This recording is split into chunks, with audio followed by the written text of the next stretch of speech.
Celia didn't believe in fate. But that night, when the rain hit harder than usual and thunder rolled like distant memories, she found him. A shadow curled by her clinic's back gate, muddy, shaking, silent. His eyes weren't begging. They were waiting. For what, she didn't know. But they held something ancient, something broken. And when she reached out, he didn't flinch, didn't move. Not yet. But what happens when the past finds its way home? And he has to choose?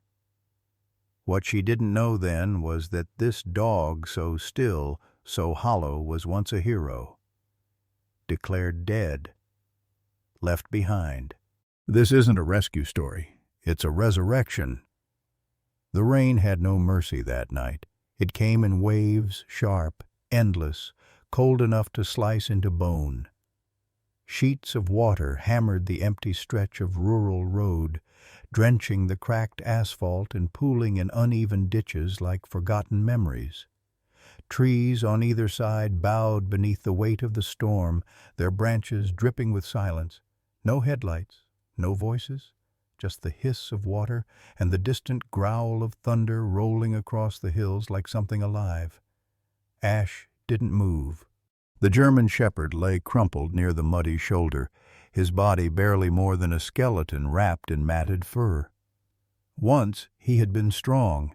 His coat had shimmered under sunlight, his gait confident, his amber eyes sharp with purpose. Once he had belonged somewhere.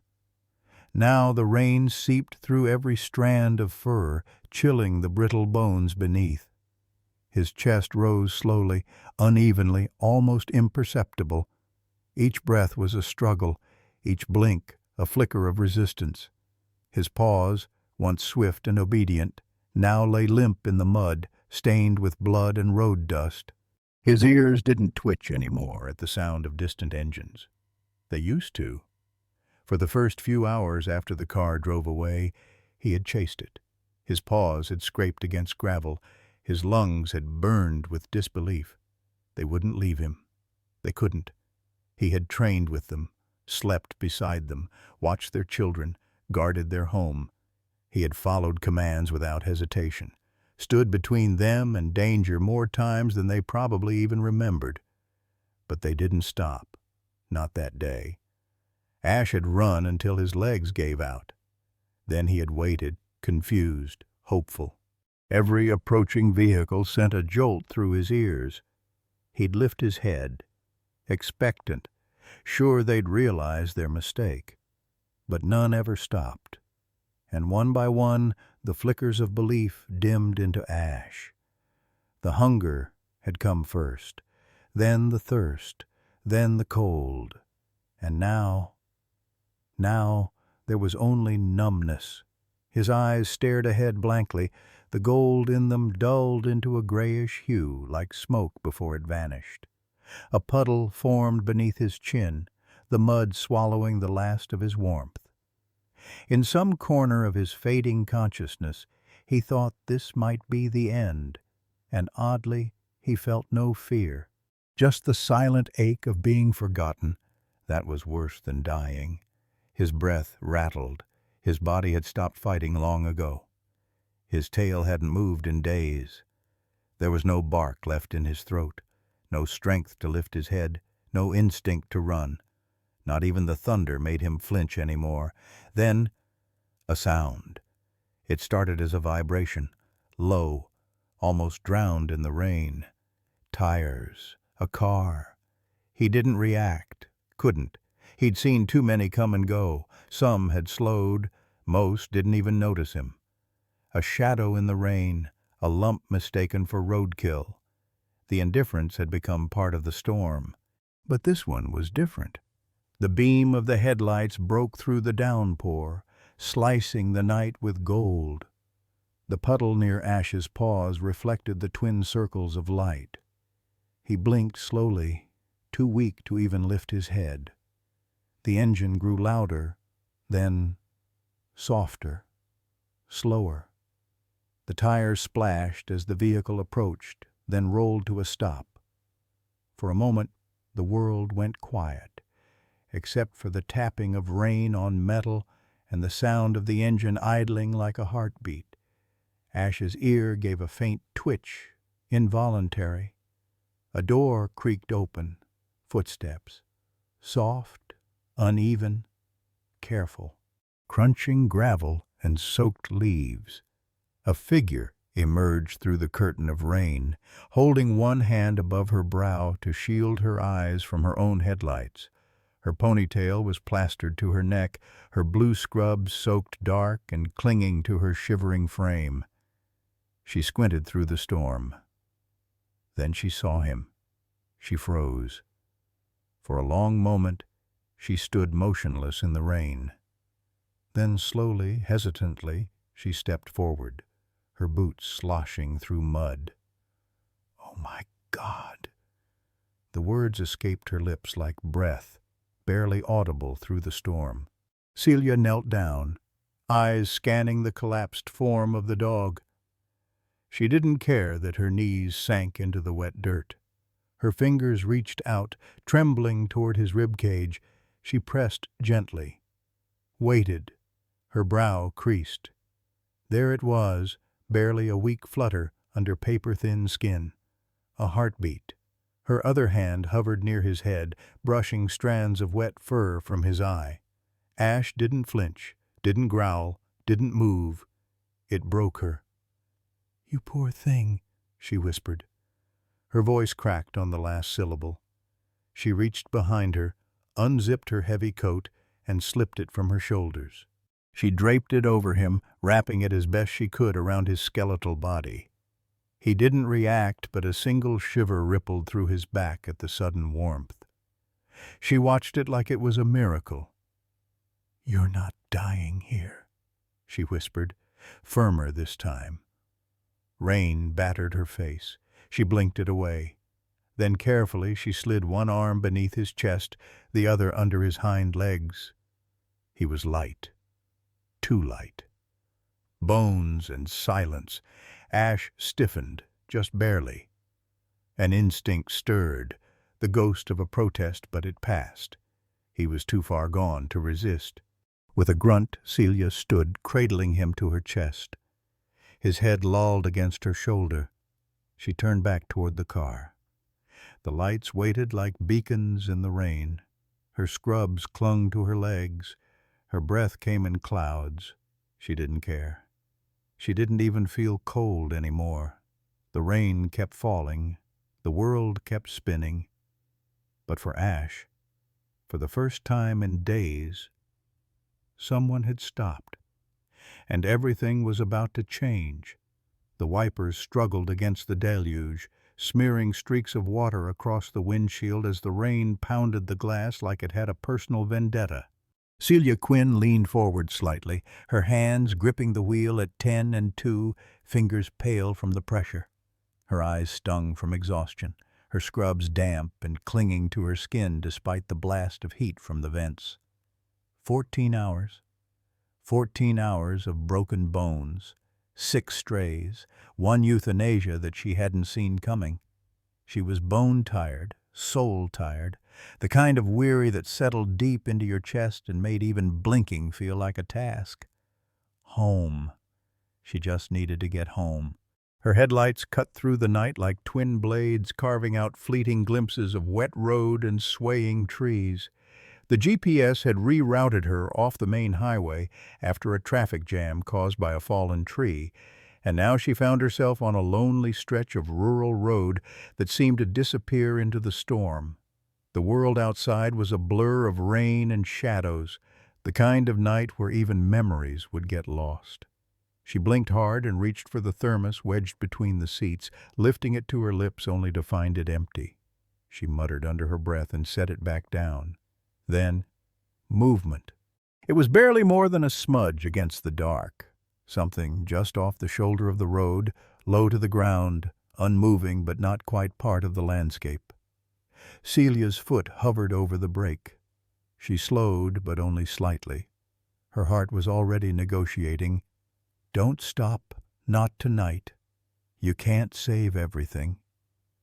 She had made herself that promise a month ago after the last emergency rescue tore apart her weekend and left her crying in the laundry room, gripping a torn leash like it was a lifeline.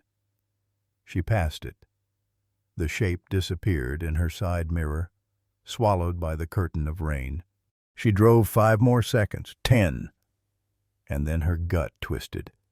That quiet voice she hated most, the one that sounded like her mother, the one that whispered, "What if it was alive? What if it was waiting? What if it needed you?" Celia hit the brakes.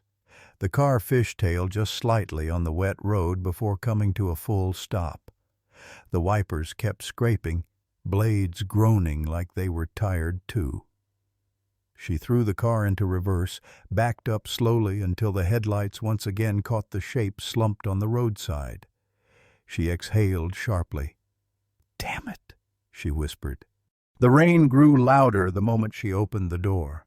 It came in sideways, slicing against her cheeks, soaking her in seconds.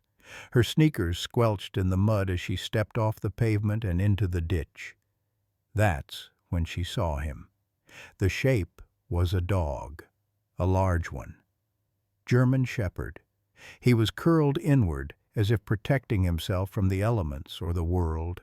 His coat was a patchwork of mud, water, and ribs. Dear God, the ribs. They pushed against his skin like knives under a blanket. He didn't look up. Celia knelt down slowly, her knees sinking into the wet grass. Rain ran down her temples into her collar, soaking through every layer. She reached out a trembling hand. He didn't flinch. His body didn't react at all. She swallowed hard. Hey there, buddy," she said softly, not even sure why. Her voice felt small in the storm. "You with me?" No movement, just the steady rhythm of rain hitting his back, rolling down his sides, pooling beneath his belly. She touched him. Her fingers grazed wet, fur-matted, sticky cold. So cold. Her hand slid gently along his rib cage. She paused, pressed down just enough to feel for the rise and fall. There it was. Faint. So faint. A heartbeat, slow and uneven, like a drumbeat heard underwater. He was alive. Celia's heart kicked up, breath catching. She looked around like someone might appear and help, but the road was empty. Just her. Just the rain. Just this broken dog who hadn't even stirred when she touched him. And still, something in her chest shifted. A memory, maybe, of another dog years ago who didn't make it. Or maybe it was just the way this one looked. Like he hadn't just been left. Like he'd been discarded. She shed her coat, the heavy canvas jacket she kept in the back seat for emergencies. It was warm still, carried her body heat.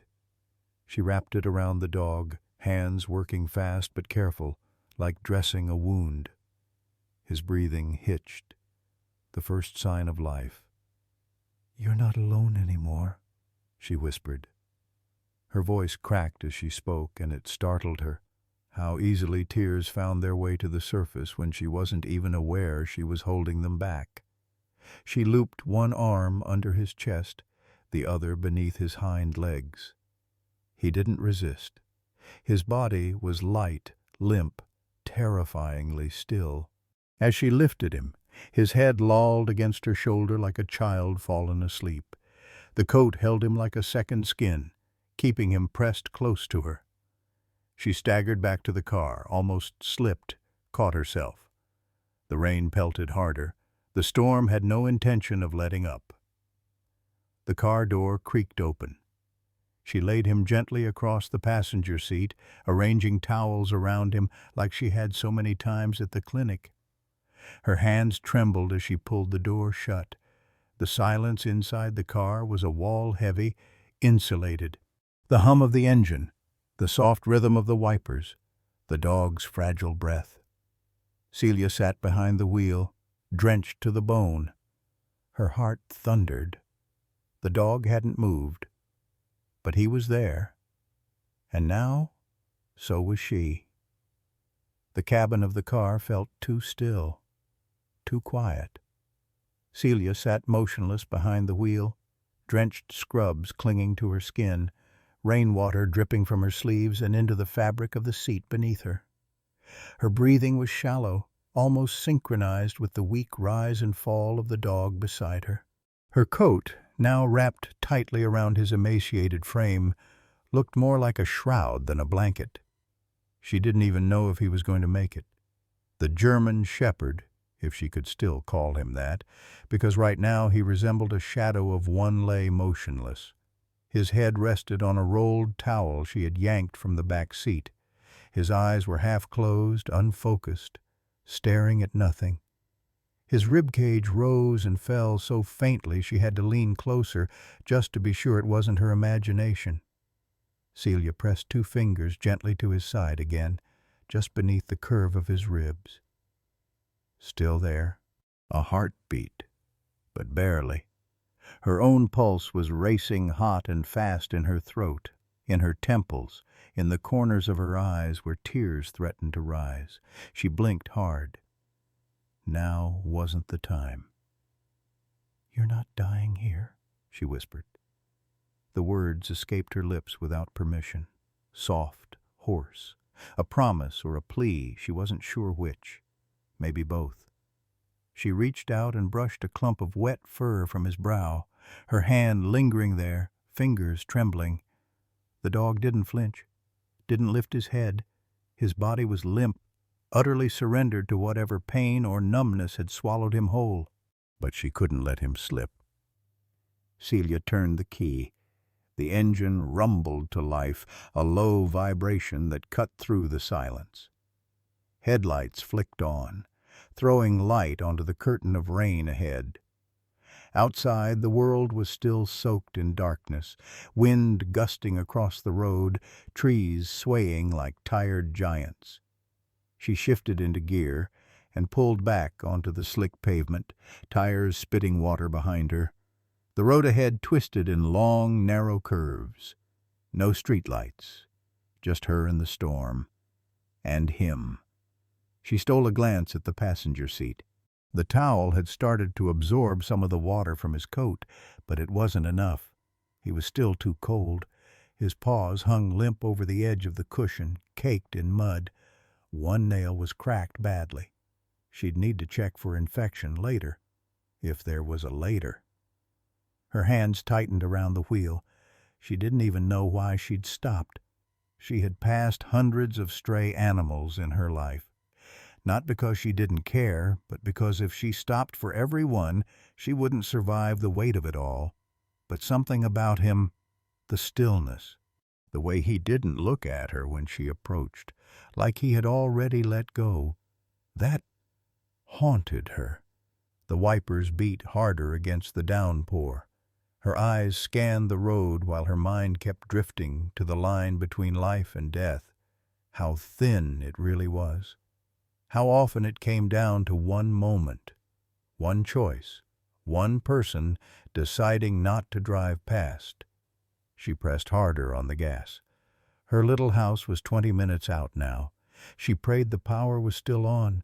She thought of the fireplace, the blanket box, the space heater in the closet, all the things she could use to bring him back to warmth. Another glance. Still not moving. "Stay with me," she said quietly, more to herself than to him. She turned off onto her road, tires skidding slightly on the waterlogged gravel. The rain followed her like a ghost, hammering the roof with a steady beat. She pulled into the driveway with more urgency than control, throwing the car into park. Her hands were shaking. She unbuckled, rounded the hood, flung the passenger door open. Cold air sliced through her soaked clothes. She leaned in and scooped him up again, cradling him close. He was so light, too light. His body was colder now than it had been. Her heart caught. "Don't," she whispered. "Not yet." She kicked the door shut behind her and ran, boots slipping across the porch steps, fumbling with the keys, rain soaking her from head to toe. The front door groaned open. Warm air spilled out from inside like an embrace. "Jules!" she shouted, voice cracking. "I need help!" Footsteps thudded against hardwood. Jules appeared from the hallway in pajama pants and a hoodie, his eyes widening instantly at the sight of the bundle in her arms. "Holy what?" he started. "Blankets. Fire. Now." He didn't ask more. He moved. Celia dropped to her knees in the living room, placing the dog on a thick blanket Jules had tossed in front of the fireplace. She stripped the wet towel from his body, flinching at the sight of the skin stretched taut over bone, the patches of missing fur, the dull lifelessness in his face. "Get towels," she said. "Warm water. And a miracle, if you've got one." Jules vanished down the hall. Celia pulled another blanket around the dog. His ears didn't twitch. His chest rose in that same uneven rhythm. She pressed her forehead to his. "I've got you now. You're not alone anymore."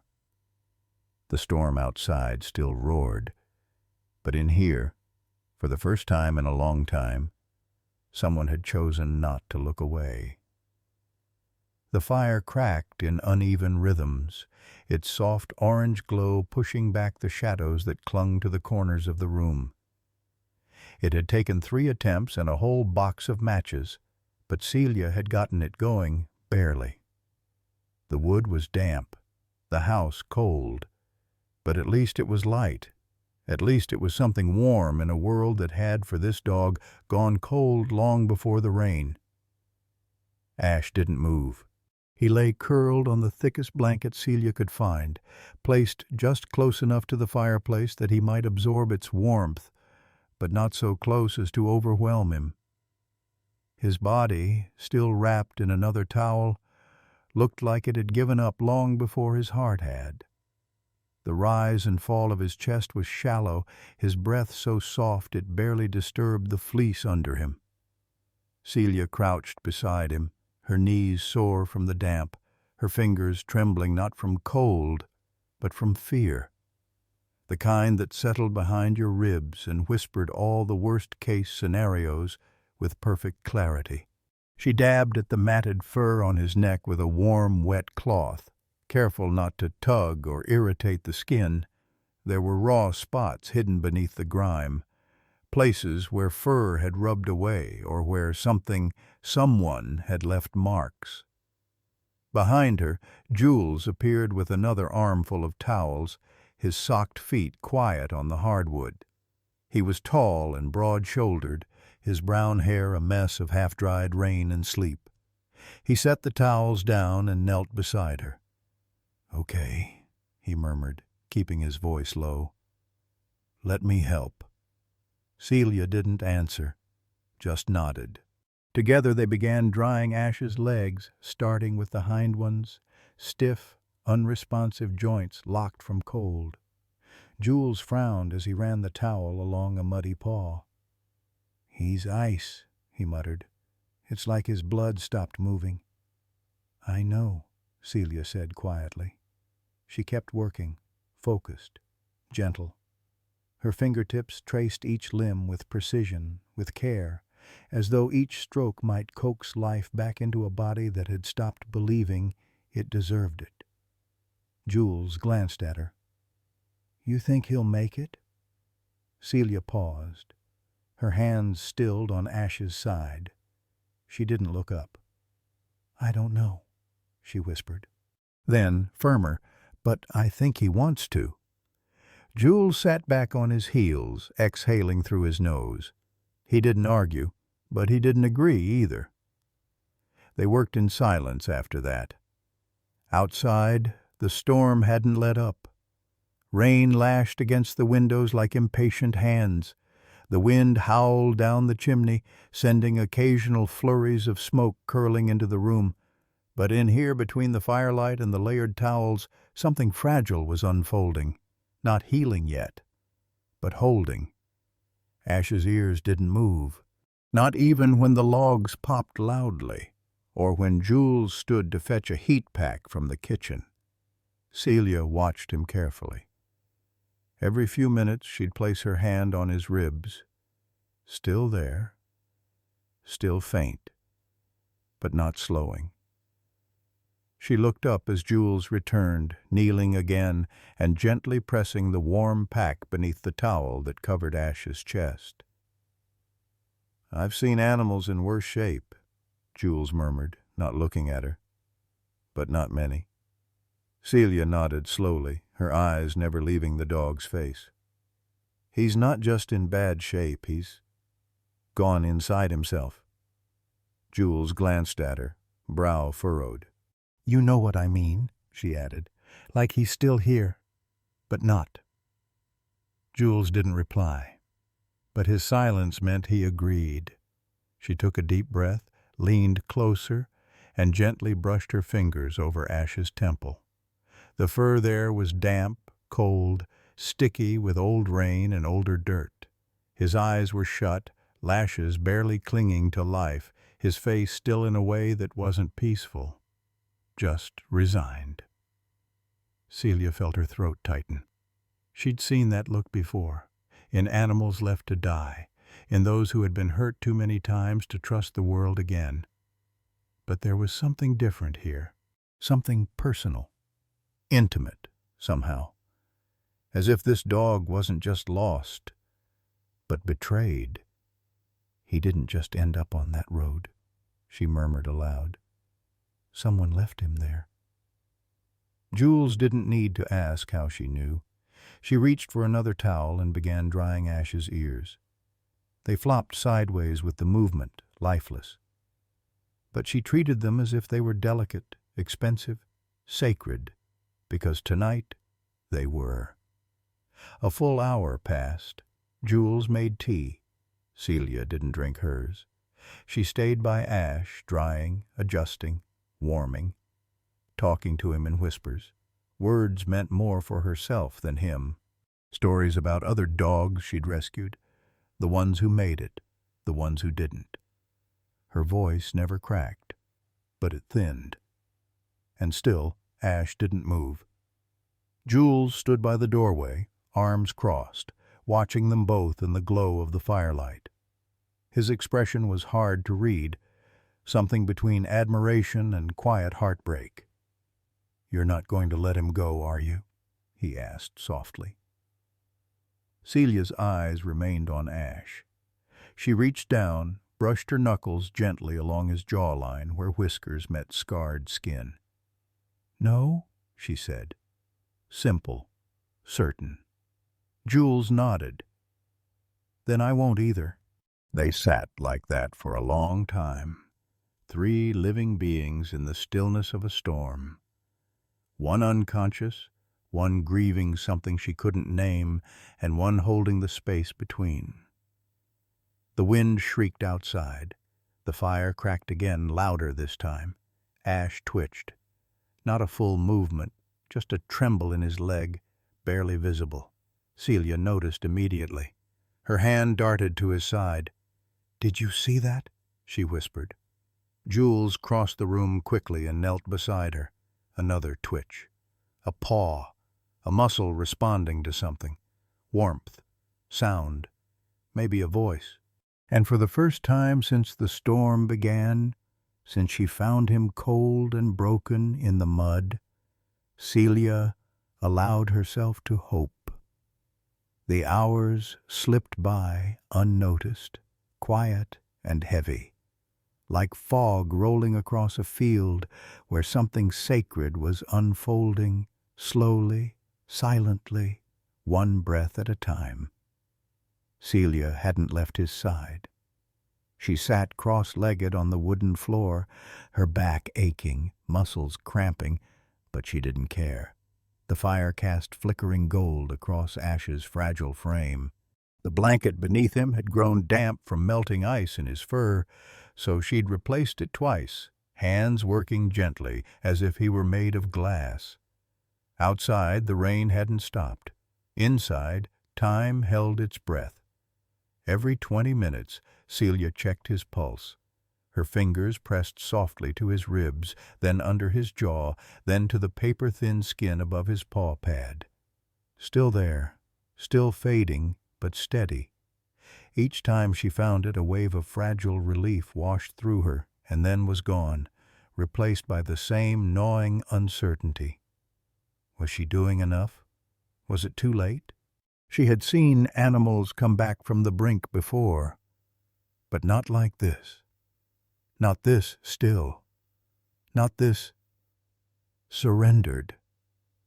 She massaged his paws one by one, trying to stimulate circulation, her thumbs moving in slow, circular patterns over pads that were cracked and raw. His limbs were stiff, muscles cold and unresponsive. She placed another warm pack beneath his shoulder and rotated the towel to a drier spot. Still nothing. Jules had fallen asleep in a chair nearby, one arm slung over his face, but Celia couldn't rest. Every time she closed her eyes, she saw the image of him on the road, curled in the mud, rain pounding down, eyes vacant. Something about that moment clung to her skin, like the dampness still lingering in her clothes. She poured a small bowl of warm water and dipped her fingers in, then brought them to Ash's lips. Nothing. The drops clung to his cracked muzzle, slid down his chin, and soaked into the blanket. Celia bit down on her bottom lip, blinking fast. Her throat was tight, raw. She didn't want to cry. Not yet. Not until she knew which way this night would go. She adjusted his position slightly, carefully tilting his head to the side so he wouldn't choke if he did manage to swallow. Her fingers trembled as she wiped the mud from his whiskers. Somewhere deep inside she whispered a silent request, not quite a prayer, but something close. Another hour passed, then another. The clock on the mantel ticked in soft defiance of the storm still raging outside. She reached for the bowl again. This time, her hand moved slower, more desperate. She dipped her fingers, brought them to his mouth, and let a single drop fall across his tongue. Still nothing. Then, his tongue twitched. Celia froze. She stared at his muzzle, eyes wide, breath held. Had she imagined it? She dipped her fingers again and tried once more. This time there was no mistake. His tongue flicked out, a faint, instinctive motion, weak as a whisper, but it was real. She gasped, covering her mouth with the back of her hand. "Ash?" she whispered. Her voice cracked around his name, though she hadn't even realized she'd given him one. She pressed her fingers gently to his lips again. Another flick. Then, slower, his tongue sought the drop of water and pulled it into his mouth. Just one. Just enough. Celia felt a sob rise up in her chest, but she swallowed it down, choosing instead to lean in close, her forehead nearly touching his. "That's it," she whispered. "That's all I need. You're still in there." He didn't open his eyes, didn't lift his head, but for the first time, he responded. A moment later, Jules stirred from his chair. He rubbed his eyes, sat forward, and squinted toward the fireplace. "Hey, what time is it?" he mumbled. Celia didn't look away from Ash. 4:30, maybe 5. Jules yawned, ran a hand through his hair, then noticed the expression on her face. "What?" "He licked the water," she said, barely above a whisper. "Twice." Jules blinked, sat up straighter. "Wait, seriously?" She nodded. "It's small, but it's something." Jules walked over, crouched beside her, watching Ash closely. "Damn, that's more than I expected." Celia reached for the bowl again, tilting it slightly toward Ash's mouth. His tongue moved, slower this time, just a soft touch against the rim, but his body accepted the water. "He wants to live," she murmured. Jules glanced at her, and for once he didn't argue. They sat there together in the stillness, the fire popping softly, the rain finally beginning to ease outside, tapering to a soft patter against the windows. Celia ran her fingers gently behind Ash's ears, her touch light as breath. "You're safe now," she said quietly. He didn't respond, but his body let out a low, rattled exhale, shaky, slow, like something had been released. A surrender, or maybe a beginning. She pulled the blanket higher over him, her eyes never leaving his face. For the first time since she carried him in from the storm, she allowed herself to believe in the possibility that he might stay. Not just survive, but come back. One flicker at a time. The fire had burned down to a soft amber glow. Only a few logs remained, hissing gently as the last of the rainwater steamed off their bark. Outside, the storm had faded into silence. No more thunder, no more pounding rain. Just a hush that wrapped around the house like a wool blanket after too many long hours of trembling. Inside, Celia lay on her side near the fireplace, barely inches from the dog who was somehow still alive. Ash! She had started calling him that quietly, only in her head, like a name given not just for the color of his coat but for the fragile ember of life that had survived, buried under too much cold and too many scars. A name meant for something once burned, but not gone. She'd pulled a second blanket around herself and tucked it near his side. Her head rested on a rolled-up sweatshirt. She hadn't meant to stay curled there, but once she lay down, she couldn't bring herself to move. The house was dark, except for the flicker of firelight. Ash hadn't moved since that tiny lick of water, but she could still see the soft rise and fall of his chest, shallow, slow, but steady. Every time his body took in breath, she felt hers do the same.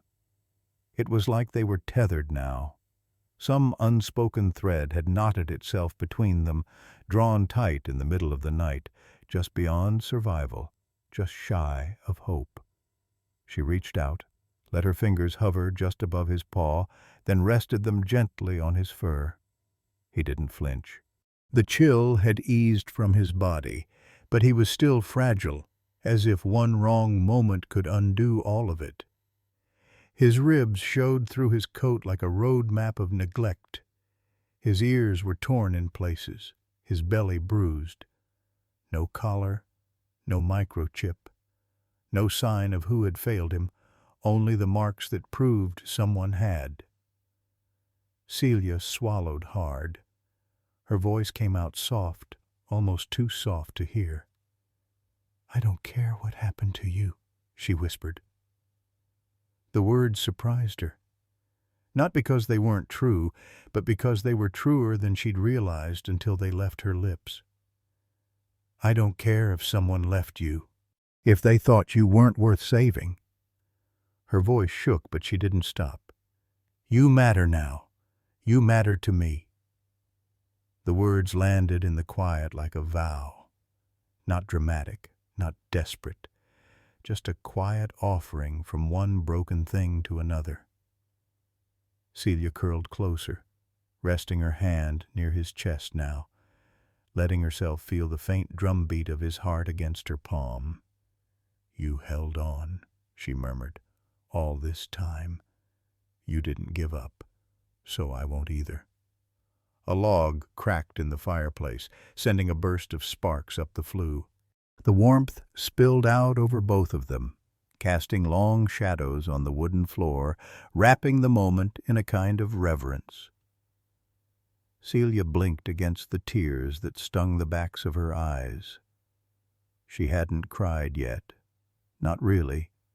Not when she found him. Not during the ride home. Not during the endless hours of waiting. But now, with the fire dying and Ash still breathing beside her, the weight of it all began to land.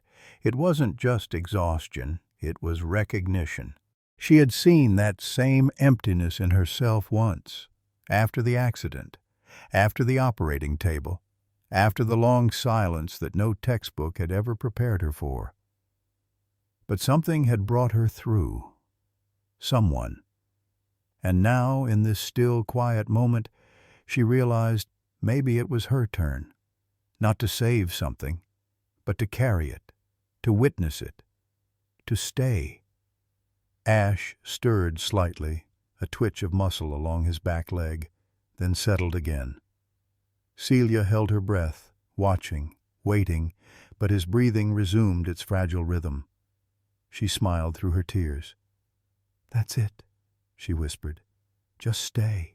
The rain had stopped completely now. A faint wind moved through the trees outside, brushing against the windows like a lullaby. Somewhere in the kitchen, the old fridge hummed to life. The clock on the mantel ticked on. But in that room, next to that fire, everything stood still. Jules passed by briefly in the hallway, stopped to look in. He didn't say anything, just met her eyes, gave a quiet nod, and moved on. He didn't need to say it. She had crossed the line. There was no turning back now.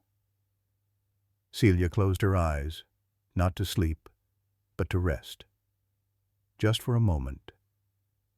One breath, one heartbeat. Ash's side rose and fell beneath her fingers, and for the first time since she found him crumpled in the rain, she let herself believe they had both survived something. And now, maybe, they'd begin again. The sun hadn't yet risen, but the world had begun to soften at the edges. A faint gray light slipped through the curtains, brushing against the walls like a whisper, just enough to pull the room out of its nighttime silence. Celia was asleep on the floor, not deeply, not the kind of sleep where the mind forgets to worry, but the half-conscious drift of someone who refused to leave even when her body begged for rest. Ash lay just inches away, still curled in the same fragile shape. A blanket covered part of his body, carefully adjusted every few hours to keep him warm. The fire had gone out hours before, leaving behind only a nest of ash and ember. But the room still held the residual warmth of something that had once burned steady. Celia stirred slightly, then froze. A twitch. It was small, barely perceptible. The faintest jerk of a hind leg, like a dream flaring behind closed lids, but she saw it.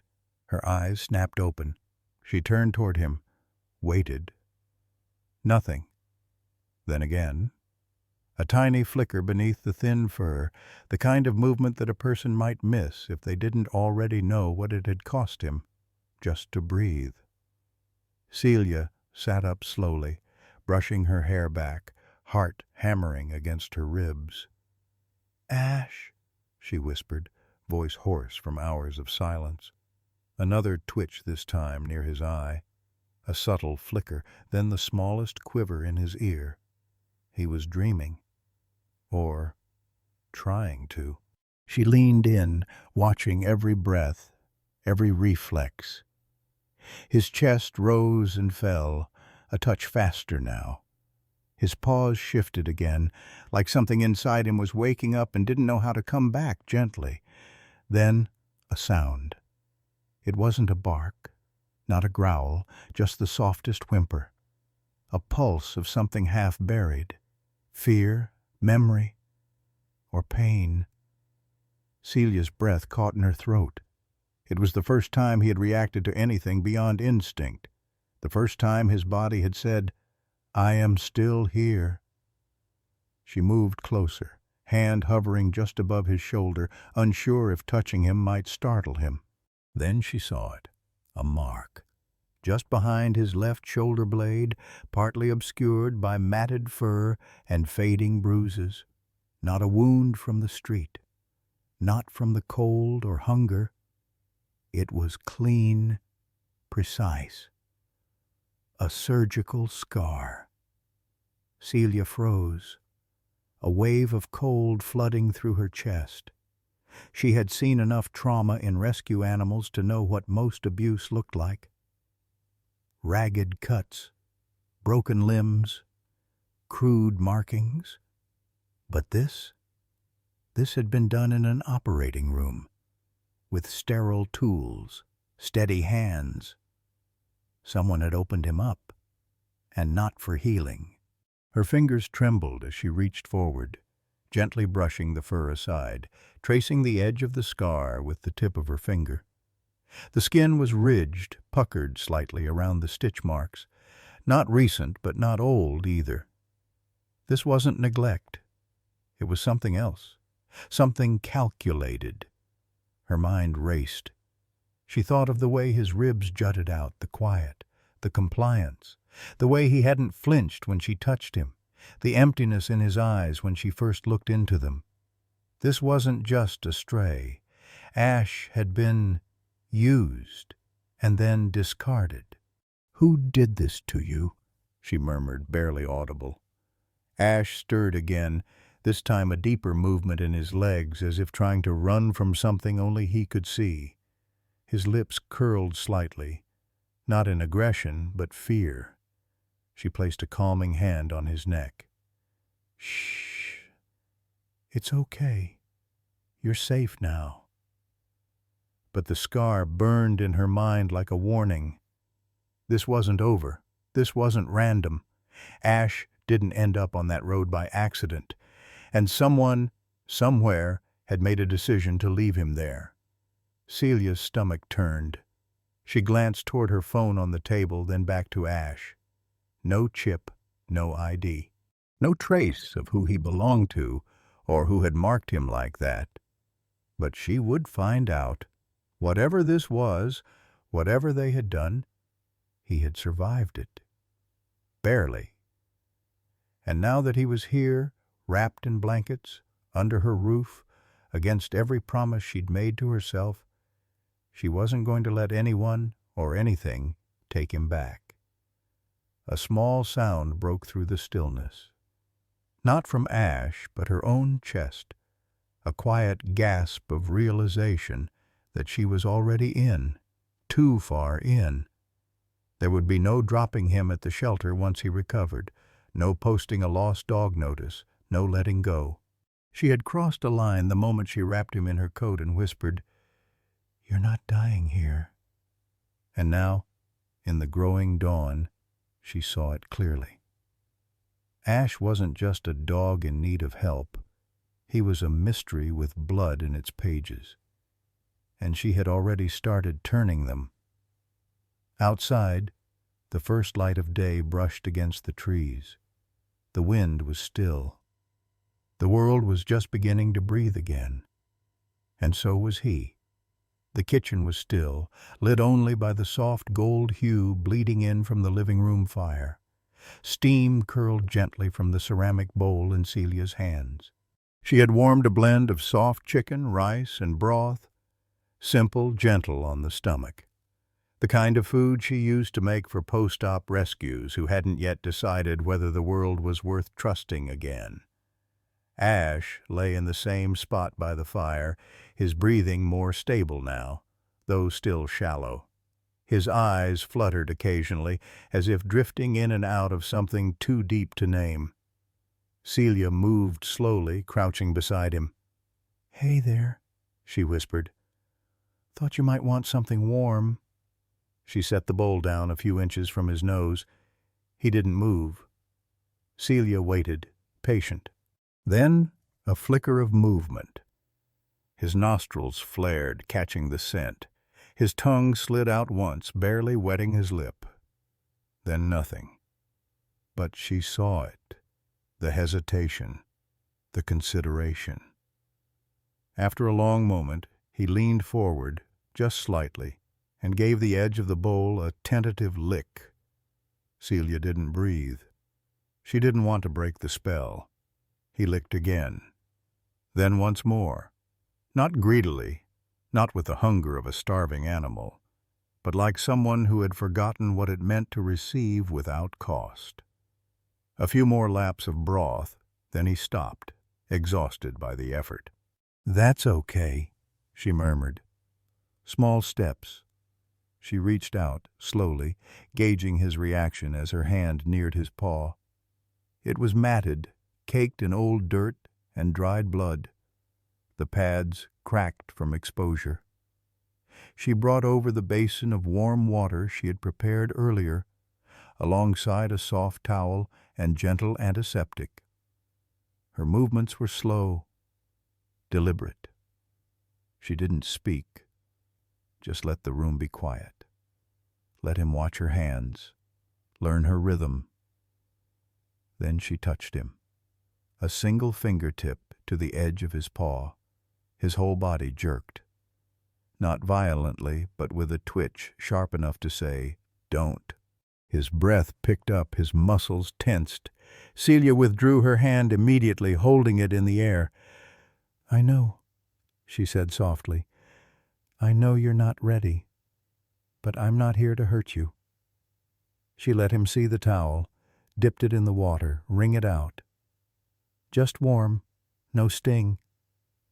She tried again, slower this time, and when she touched him again, he didn't flinch.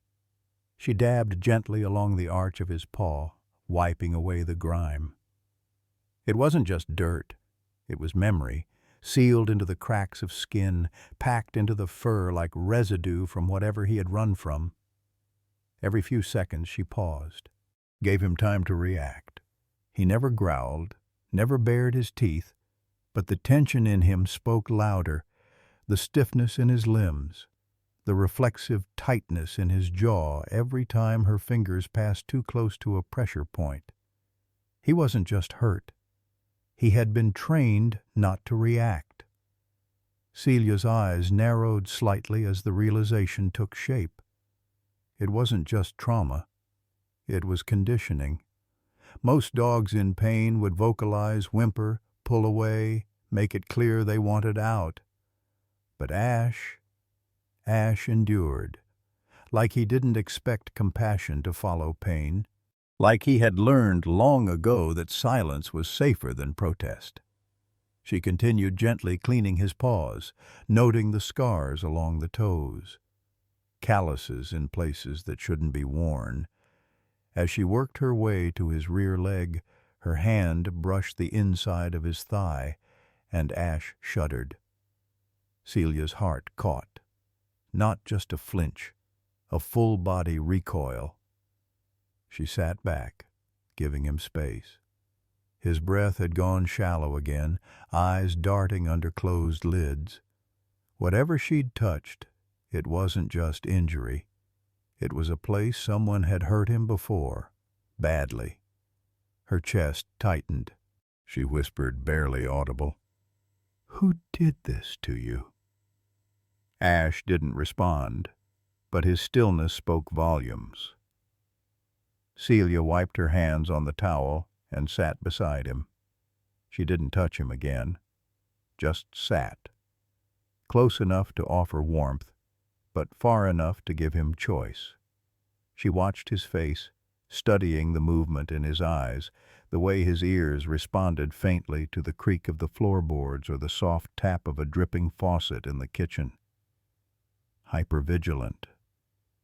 Even half-conscious, he scanned the world for threats. And underneath all of that, she saw something else. Obedience. Deep-rooted. Automatic. The way he waited after every motion she made, like he had been trained to anticipate orders. Celia had seen it before in canine units, in military dogs, in survivors. Ash wasn't just a stray dumped by the roadside. He was a professional, or had been, and someone had broken protocol. Someone had used him until he was no longer convenient, then left him to die. Her stomach turned. This wasn't just about healing a dog anymore. This was about justice. But first, he had to survive. She leaned in slightly, whispering to him like a promise wrapped in breath. I don't know who you were, or what they turned you into. But I see you, Ash. Not what they made. Just you. Outside, the wind picked up again, brushing the window with a soft gust. Ash shifted slightly, not away, but toward her. Just an inch, just enough. Celia closed her eyes. It was enough. The morning was heavy with silence. Rain still tapped at the window in soft, reluctant rhythms, like the storm itself hadn't decided whether to leave for good. The fireplace had long gone cold, its glow replaced by the sterile light from the kitchen overhead. Celia sat at the dining table, a cup of coffee untouched at her elbow, her laptop open in front of her. The screen bathed her face in a pale blue hue, casting shadows beneath her tired eyes. Ash was asleep nearby, if sleep was the right word. His breath came slow but not restful. His limbs occasionally twitched, not from dreams but from echoes, the kind that don't leave even when you do. She couldn't stop staring at him. The scar behind his right shoulder, clean, precise, surgical. There was nothing accidental about it. She'd noticed it clearly this morning when she rechecked his vitals and felt for muscle tone, a long-healed incision. Faint, but unmistakably deliberate. Whoever had opened him up had known exactly what they were doing, and the way his body responded to touch, the way he listened without being told, it all pointed in one direction. He'd belonged to someone who trained him, and someone who broke him. She turned back to the screen, fingers hovering over the keyboard before she typed, Canine Military ID Tattoo Lookup. The results were sparse. Most of the databases were classified or only partially public. Still, she began combing through the few registries available. Service dogs often had tattoos, either on the inner thigh or ear flap, usually a series of letters and numbers indicating their unit, year of birth, or military origin. Ash had no collar, no microchip. But when Jules helped her shave and disinfect some of his matted fur earlier, they found faint ink markings on the inside of his left thigh, faded, almost gone, barely legible. 3K92A0. She typed it in. Nothing. She tried partial sequences. Still nothing. Next, she tried reverse lookups, known canine units, retired dogs, military surplus adoptions. Again, nothing. Jules wandered in, drying her hands on a dish towel. She glanced at the laptop screen over Celia's shoulder. Still digging? Celia nodded. No hits. Either it's a dead record, or it was never public to begin with. Jules leaned in, squinting at the faint image of the tattoo Celia had snapped with her phone. That format isn't standard for civilian training. Could be military or black ops or something in between. She paused, glancing toward Ash's still body. You ever think he was discarded? Celia looked up, her face hardening. Thrown away, you mean? Jules nodded. Celia leaned back, running a hand through her hair. Her scrub still smelled faintly of antiseptic and wet dog.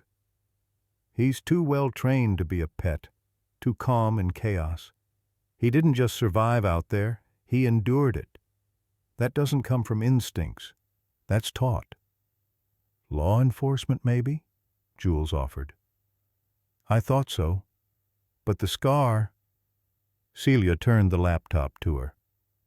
That's not just from an injury. That's an implant site. You think he was chipped? Celia shook her head. No chip left. But someone could have removed it. Jules sat down across from her. That's not normal procedure. Exactly.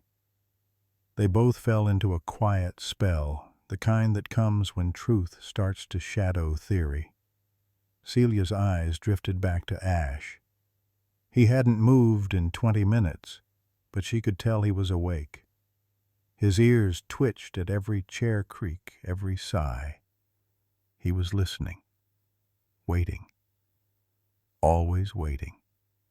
She rose and knelt by him again, reaching gently toward his neck, not to pet, just to be near. "You had a name once, didn't you?" she whispered. Ash blinked, but didn't respond. "I keep calling you Ash because that's how you looked when I found you, like something burned down to its last breath." Her voice faltered. "But what were you before that? No tag, no registration, no handler looking, nothing but scars and silence."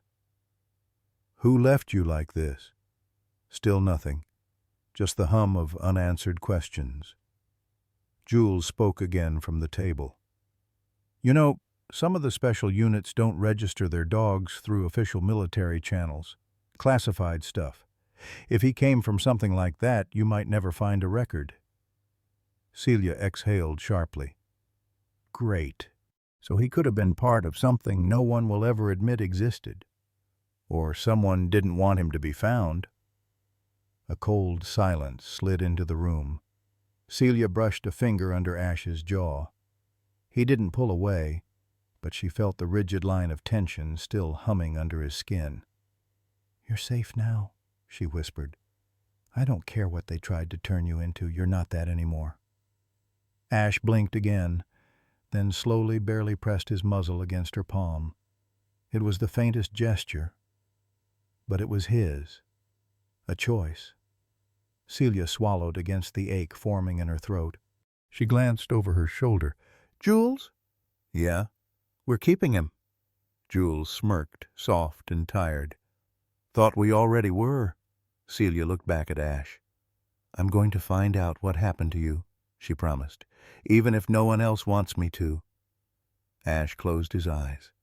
And for the first time since he arrived, he didn't just endure sleep. He surrendered to it. The dream didn't begin. It arrived violent and absolute. A windstorm howled across an endless stretch of scorched sand.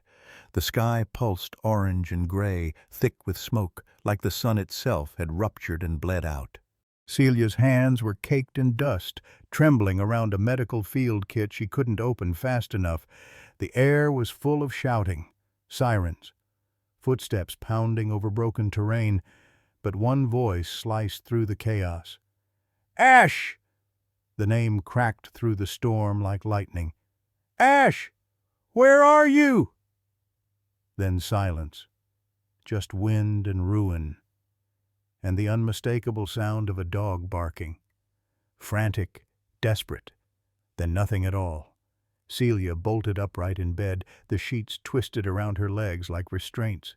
Her chest heaved, a thin sheen of sweat clinging to her neck. For a moment, the dream clung to her like smoke still thick in the room, still screaming in her skull. She didn't know where she was. Then Ash whimpered, her eyes snapped toward the hearth. He was on his side, paws twitching in sharp spasms, claws raking slightly at the blanket. His breath was shallow but fast, like he was running from something he couldn't escape, even in sleep. And the sounds coming from his throat. God, they weren't barks. They were cries, pained, trapped, familiar. Celia scrambled from bed and knelt beside him. "Hey, hey," she whispered, her voice still hoarse from the remnants of the dream. "It's okay. You're safe. You're home." Her hand hovered for a beat, then she touched his side gently, just enough to bring him back. Ash startled awake. He jolted halfway up, then froze, staring at her with wide, glassy eyes. His chest rose and fell like a bellows, every muscle coiled tight as if still bracing for the next order, the next impact. "It's okay," she repeated, softer now. "You're not there anymore." She didn't know where there was, but somehow she knew. So did he. Ash lowered his head slowly, panting. His body didn't relax, but he let her stay close. They were both shaking. Celia exhaled and leaned against the sofa behind her, hugging her knees. The room was dim, lit only by the coals of the fire still pulsing low in the hearth. She looked at him, not as a rescue, not as a medical case, but as something else now. A mirror. Because what rattled inside him was starting to rattle inside her. The dream had felt real, too vivid, too precise. The blood in the sand, the tone of that man's voice raw and breaking as he called out Ash's name, it hadn't felt like imagination. It had felt like a memory. But it wasn't hers, unless... She glanced at Ash. He was watching her, not with fear, not even with trust, but recognition. As if somewhere in the echoes of what he couldn't say, he'd seen the same sandstorm. She reached for the cup of water on the end table and set it down in front of him. He didn't drink, but he didn't pull away either. "Do you remember him?" she asked softly. "The one who shouted your name?" Ash blinked slowly. "You were running back toward him, not away." She felt her throat tighten, not from fear, but from grief she couldn't quite name. And that's when she realized something terrifying. The grief wasn't hers. It was his. Celia rested her hand on the floor beside his paw. Ash didn't move, but after a moment, his paw slid forward, just enough to brush against her fingers. It wasn't affection. It was acknowledgement, a silent yes. And just like that, the weight shifted. Her dream wasn't random. It was a residue, a trace. Like smoke carried in on fur, like memory passed through breath. Was it possible that somehow, in nursing him back to life, she'd absorbed something of what he'd seen, felt, carried? Maybe trauma didn't just echo. Maybe it leaked. Jules would say it was projection. Maybe even survivor's guilt transference. But Celia had seen enough broken things to know. Sometimes, healing left trails. And sometimes, the ones too wounded to speak find ways to be heard. Ash settled again, curling in tighter. The twitching had stopped. Celia pulled the blanket around him, tucking it beneath his jaw like she was tucking in a child. Her fingers brushed the scar again. She didn't flinch this time. "You had a partner," she whispered. "Didn't you?" Ash didn't respond, but his tail tapped once, barely audible, and that was all she needed. She rose and walked to the window. The storm outside had quieted to a faint mist. The world looked softer somehow, blurred by the remnants of rain and whatever had just passed through them. She stood there a long time, one hand against the cold glass, one name still ringing in her ears. Ash. Not just a name she had given, but one someone had cried for. The morning came quietly. No storm. No ambulance of wind tearing through the sky. Just a low, hushed stillness that made the frost clinging to the edges of the window seem gentler somehow. Celia didn't speak as she wrapped a scarf around her neck and pushed open the back door. The wood creaked, reluctant against the thawing hinges. Beyond it, the yard was soaked damp with the memory of the storm, blades of grass bending under melting sleet. She didn't expect him to follow. Not yet. But when she turned, he was there. Ash stood just inside the doorway, his paws planted like he was bracing against something invisible. His ribs showed even under the weight he'd regained, but there was strength now, a kind of hollow endurance born not of recovery, but of decision. He was choosing to try. Celia didn't move, didn't coax. She simply stepped aside. Ash took one paw forward, hesitated, then another. The cold made him shiver, but he pressed on one slow, careful step at a time. The earth was foreign under him, grass and mud and morning air, not sand, not cement, not metal, soft. Each footfall was a question, each breath a gamble. By the time they reached the middle of the yard, Celia felt her throat tighten. Not because he was walking, but because he was willing. She lowered to her knees slowly, not with command, not with expectation, just presence. Her scarf fluttered in the breeze, catching Ash's attention. His ears twitched, alert but not alarmed. The tension in his frame was still there, but something had shifted. He didn't bolt. He didn't shrink. He looked. The first time their eyes met, it wasn't some grand, cinematic moment. There was no music swelling in the background, no slow-motion epiphany. It was quiet, raw. Ash stared, not through her, not past her, but at her, into her. And for the first time she saw what she hadn't been able to name until now. He wasn't afraid of her. He was afraid for her, of trusting, of hoping, of what might happen if she let him in, and then left. She didn't speak. Words would only crowd the moment. Instead, she uncurled one hand, palm up in the wet grass between them. The wind rustled the trees.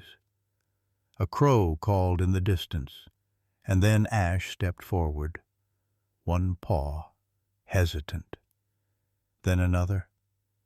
He moved like someone remembering what it felt like to approach without punishment, to exist without fear of being commanded, corrected, or controlled. When his nose touched her fingers, Celia nearly gasped, not from surprise, but from restraint. She didn't move, didn't flinch, just stayed there, grounded, still. His breath was warm against her skin, and then the smallest flick. His tail moved, just once. A quiet, cautious rhythm, barely there.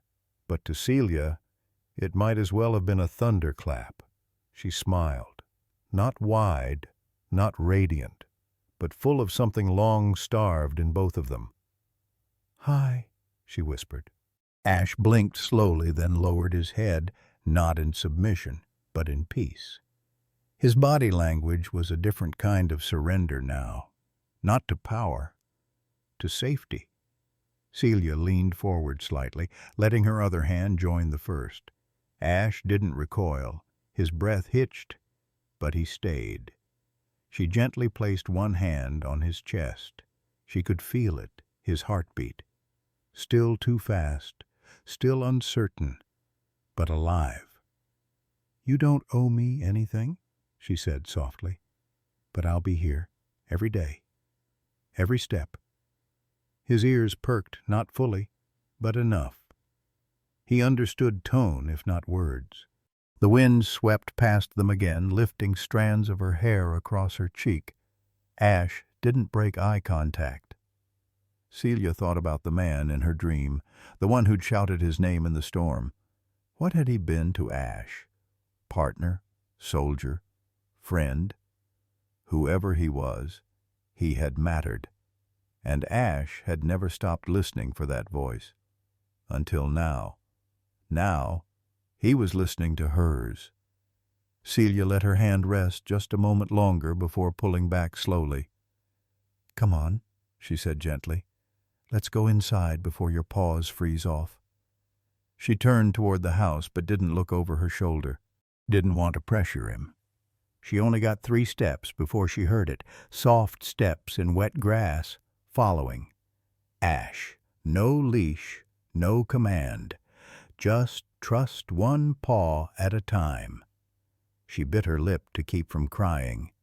Inside, Jules looked up from the kitchen table, eyes widening slightly as she spotted Ash slipping in behind Celia. He shook off a little water and stood in the center of the rug, not anxious, not fidgeting, just present. "Well," Jules murmured, watching him, "that's new." Celia crouched down again and met Ash's gaze one more time before whispering, "Yeah, it is." It began with a single drop. Celia didn't even notice at first, too caught up in the small miracle of Ash sleeping soundly by the hearth, his chest rising with a rhythm that no longer felt like a coin toss. But then the wind shifted, nudged a draft through the old window panes, and she heard it. Tap, tap, tap. Rain. At first, gentle, a whisper against the glass. But the moment it touched the roof, Ash shot up, rigid, breath-caught, pupils wide. He didn't growl, didn't bark. He just froze like the sound had grabbed hold of his spine and refused to let go. Celia turned. "Ash?" His gaze was fixed on nothing. Or maybe something only he could see. The fireplace behind him painted the walls in trembling amber, but his fur seemed to drain of color, like memory had dragged him backward into a place she couldn't follow. The rain picked up, a steady cadence now, and with it, Ash began to tremble. "Hey," Celia whispered, kneeling slowly, careful not to touch him. "You're here, not there." But he didn't hear her. Or maybe he couldn't. His paws flexed against the rug like he was bracing for impact, his jaw locked, his ears pressed flat. There was no anger, only terror. She recognized it immediately. Not the kind of fear that made a dog cower. This was the kind that made them disappear inside themselves. "Flashback," Jules said softly from the hallway, voice low and calm. "Stay low. Keep your tone steady. No sudden moves." Celia nodded, not taking her eyes off Ash. The thunder cracked in the distance, faint, but enough. Ash flinched violently, legs stumbling sideways as if reacting to an explosion she couldn't see. "No," she said, moving a little closer.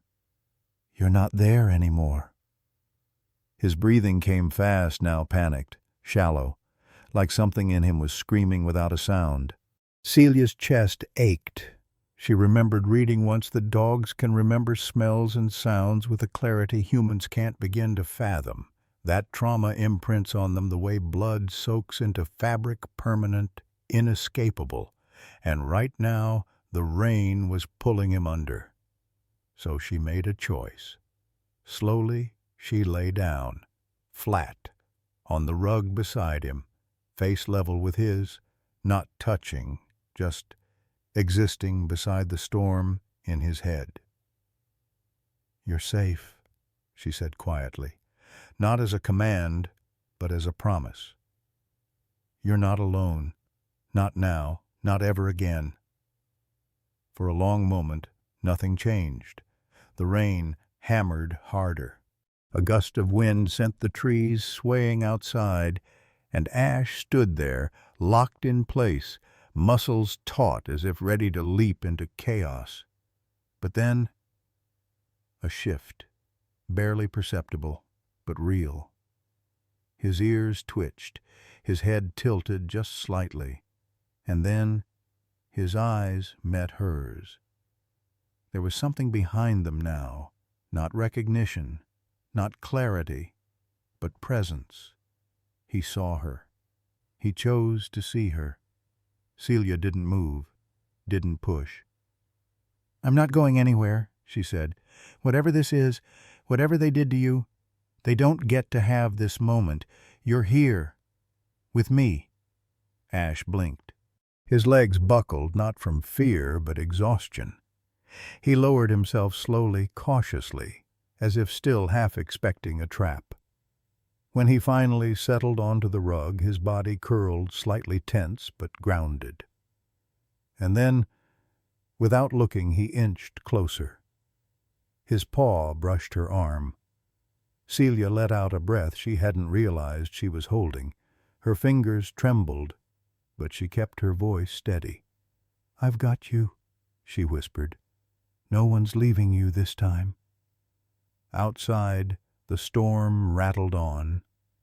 But inside, Ash began to breathe differently. Slower, deeper, still wary, still watchful, but tethered. Jules watched from the hall, saying nothing, just a soft nod before she turned away, letting the silence do what words couldn't. Celia didn't sleep that night. She didn't move.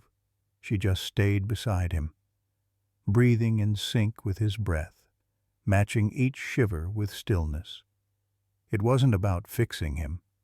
It was about being there while he healed, and that mattered more than anything she could have said. Because healing doesn't always come like a sunrise. Sometimes it arrives in the rain. It was just past midnight when Celia sat down at the kitchen table, the house quiet except for the low hum of the fridge and the occasional shifting of Ash's body by the fireplace. He was asleep now, lightly, uneasily. His ears twitched at the slightest creak of wood. Even in rest, he seemed to listen for something the room no longer held. Celia's fingers hovered over her phone.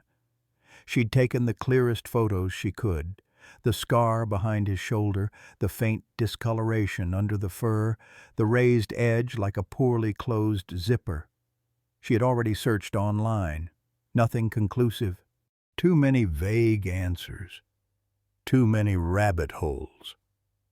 But Jules had a contact, someone who used to train K-9s for police and border work before retiring to Oregon. A woman named Nadia Tron. Jules said if anyone could recognize a scar like that, it was her. Celia hesitated for a second longer, then hit send. A minute passed, then 2. She stared at the photo again. Something about it kept bothering her. It wasn't just the scar. It was the precision, and then the lack of it, like someone had started with surgical intent and ended in panic. Her phone buzzed. Nadia Tran. "Got your message? That scar's not from a fight. That's tool work. Send me a few more angles?" Celia quickly took more shots side-lighting, a ruler for scale, a shot from above to show its placement in relation to Ash's shoulder blade. "Send." This time Nadia replied with a voice memo. Celia hit play. "Okay. I've seen that kind of scarring before. Not often, but yeah. That's where handlers usually implant GPS or ID chips in working dogs.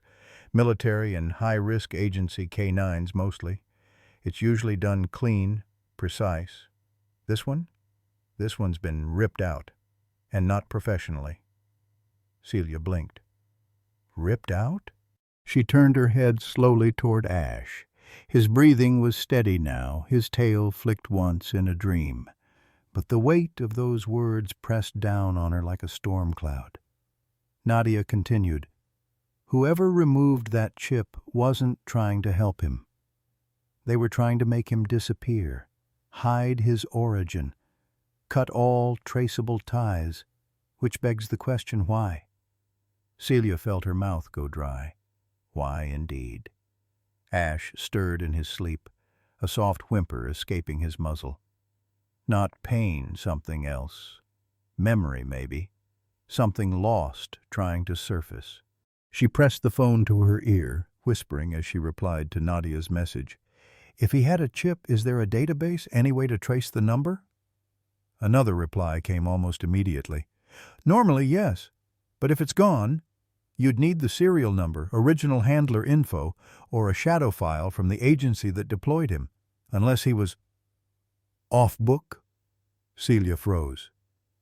Off book? Nadia added, some dogs get trained for black ops. No public records, no vet logs. They're ghosts with teeth. Most people wouldn't even know programs like that exist. The room suddenly felt colder. Celia's mind reeled. Military, black ops, off book. What kind of life had Ash been pulled from? And what had he seen before someone decided he was better erased than found? She stood slowly, walking back to the living room. Ash's body tensed slightly at her footsteps, then eased as he caught her scent. His eyes fluttered open. He didn't move, but he watched her. She knelt. I know someone tried to erase you, she said softly, her hand hovering near his paw. But they didn't finish the job. You're still here. You made it out. Ash blinked slowly. A flicker of something passed across his face. Like her voice was a thread, pulling him back toward solid ground.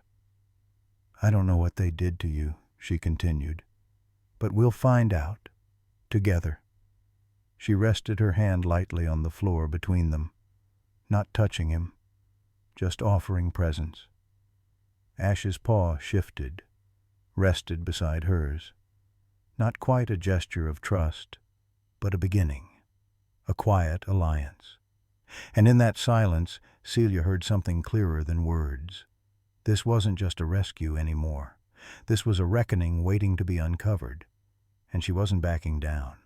The kettle let out a low hiss, steam curling toward the ceiling like the breath of something ancient and tired. Celia turned off the stove, poured water into her chipped mug, and dropped in a tea-bag chamomile, though she knew sleep wouldn't come easy. Outside, the storm had faded into a hush of mist, the world beyond the windows silvered and still. But inside the little cabin, something had shifted, not in volume, but in weight, in meaning. She carried her tea to the worn armchair and looked down at the sleeping form on the rug before the fireplace. He lay curled like a question mark, his body still too thin, too brittle, paws tucked in tightly, the scar behind his shoulder now clean, but still angry beneath the fur. She didn't even know what he used to be called. That thought had come to her sometime around 3 a.m., when the silence had settled too hard on her chest. What did they call him when he came running? When he earned his first command? When someone loved him, if anyone ever did? Names matter. They were anchors, compass points, the one thing no one could take when everything else fell away. Celia sipped from her mug, the warmth grounding her, then set it down and knelt beside him. He didn't stir. Her fingers hovered over his coat, then withdrew. No touch tonight. Not until he asked for it. Instead, she just looked at him, at the soft rise and fall of his ribs, the black tips of fur that dusted his back like soot. Soot. Ash. It came to her not in a rush, but in a quiet knowing. Ash. Not because he was burnt out, but because he wasn't. Because something still glowed beneath everything he had survived, like coals under wood long thought dead, like memory that refused to vanish. She breathed in, let the name settle on her tongue. Ash, she whispered. He didn't react. Her eyes flicked to his ears. Still. Ash, she said again gently, like a secret offered, not imposed. This time, the smallest twitch, the tiniest flick of his right ear. Celia's breath caught. Not much, not dramatic, but real. She stayed still, letting the name sit in the air between them, not crowding it with more. Ash. She tested it again in her mind. Short, strong, unmistakable. And more importantly, it wasn't a command. It was a promise, a name born not of ownership, but of witnessing. She wasn't naming him to claim him. She was naming him to remind him, "You're still here. You still matter." He shifted slightly in his sleep, a low exhale brushing the edge of the rug. She smiled, not wide, not giddy, just soft. "I don't know what they called you before," she said, voice barely above the fireplace crackle. "Maybe they screamed it. Maybe it meant orders. Maybe it meant pain." She paused. "But this one's yours if you want it." No movement, no reaction. Still she leaned closer, her voice steady. "Ash, you don't have to come when I say it. You don't have to do anything. But I'll keep saying it, if that's okay. Just so you know someone's still talking to you, not at you." He made a sound then, not quite a whimper, just a breath that caught oddly in his throat, like memory brushing the edges of sleep. Celia rested her hands on her knees, folded neatly. Waited. Outside, a bird called once through the mist. Morning wasn't far now. She looked down again. Ash. It felt right. And for the first time since he arrived, she felt something settle in her chest. Not certainty, not peace, but direction. They were still in the ashes. But maybe, finally, the fire wasn't gone. The call came just after sunrise. Celia had barely taken her first sip of coffee when her phone lit up. The screen blinked with a number she knew too well, South Pines Animal Clinic. She hesitated before answering, her fingers tight around the mug, dread already curling in her stomach. "Celia, it's Marianne. We've got a case. Husky mix, hit by a car out on Route 8. They're bringing her in now. Breathing shallow. Might not make it without a rush assessment." Celia didn't even need time to think. "I'm on my way," she said, already moving. She grabbed her jacket from the hook, keys jangling as they hit her palm. The morning still clung to the windows, gray and damp, the kind of air that felt unfinished. She turned toward the fireplace instinctively, toward the form curled just beyond its warmth. Ash. He was still lying down, chin resting on his paws, eyes closed. He looked like a statue of himself, quiet, weathered, still healing. "I'll be back," Celia said, slipping the words into the quiet. She wasn't sure why she said it aloud. Maybe because the silence had become too familiar.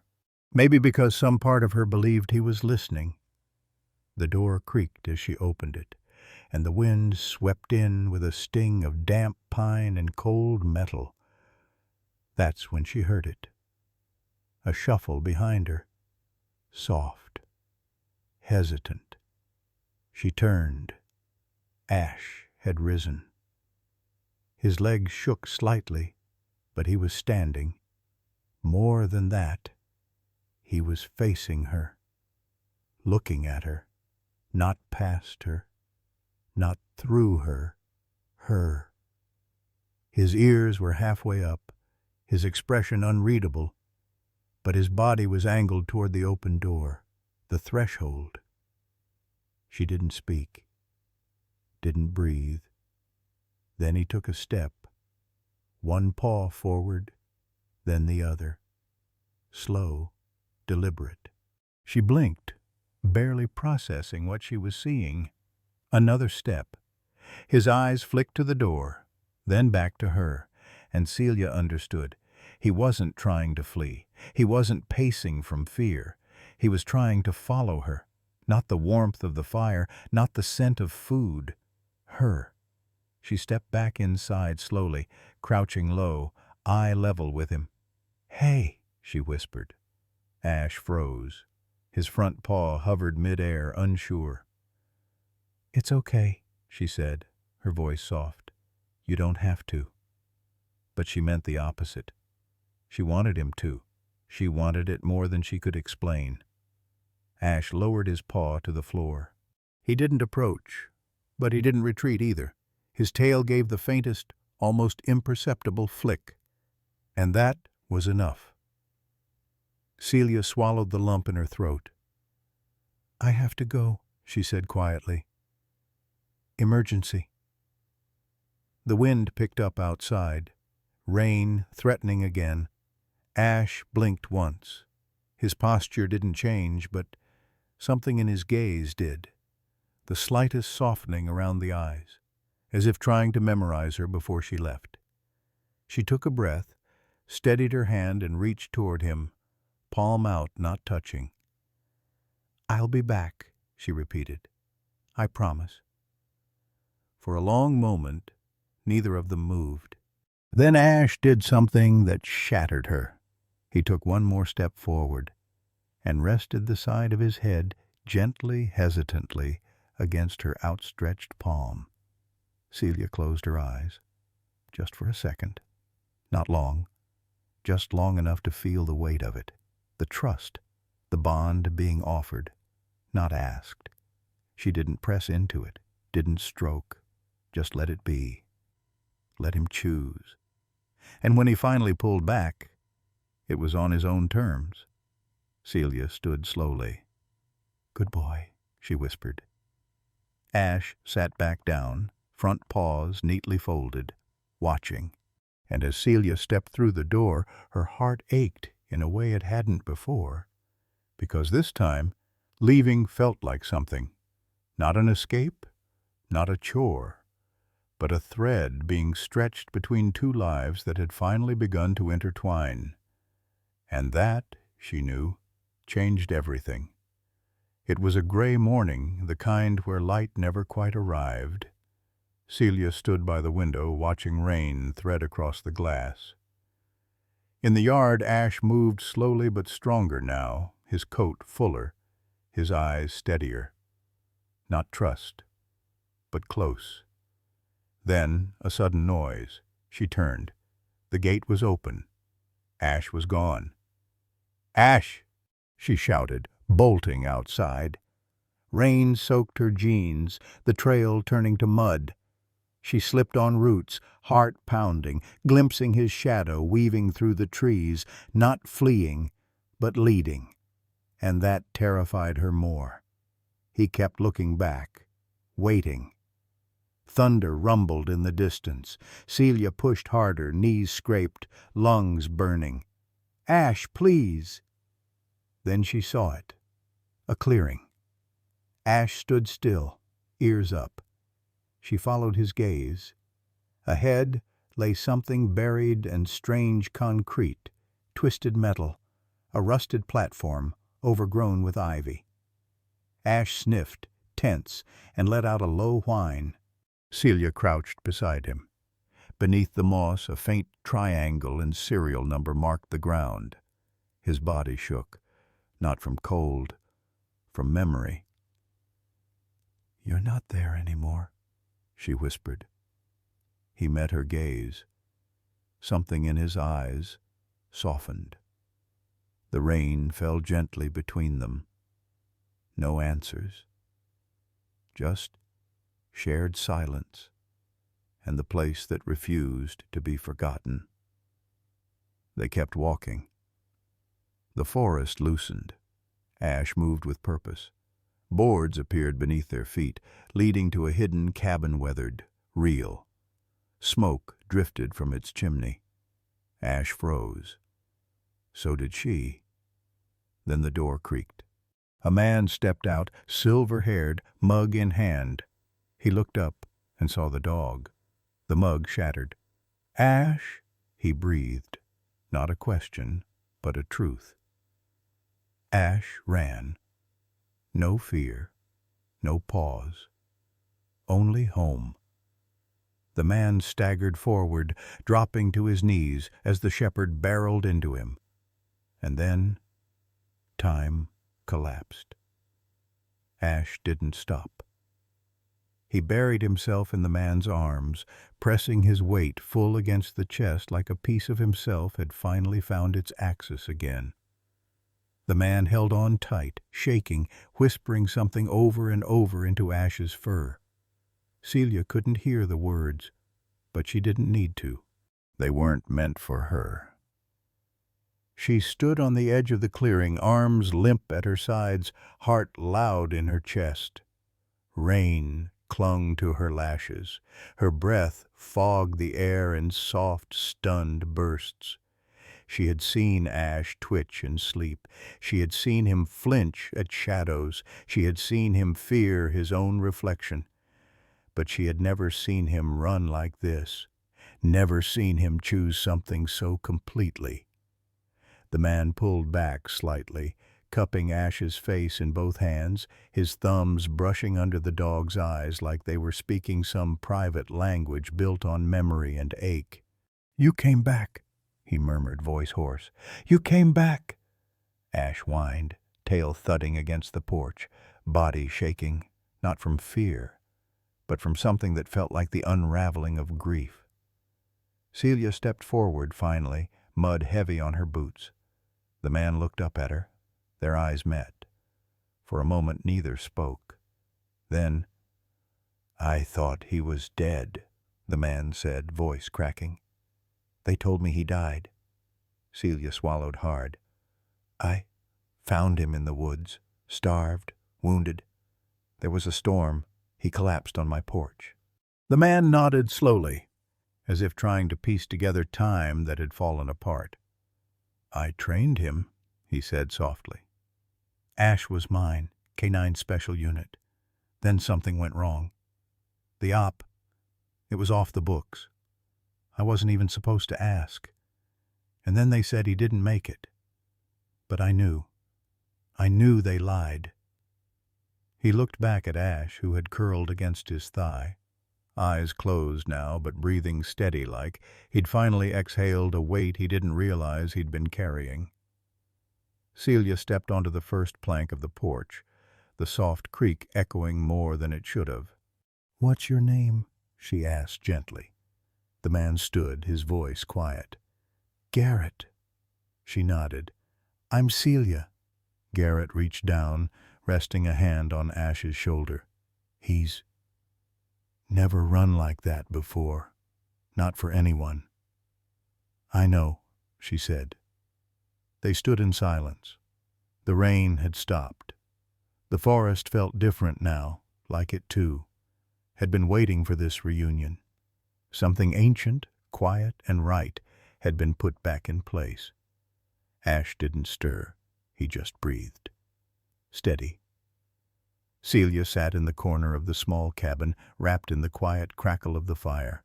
The walls smelled faintly of cedar and thyme.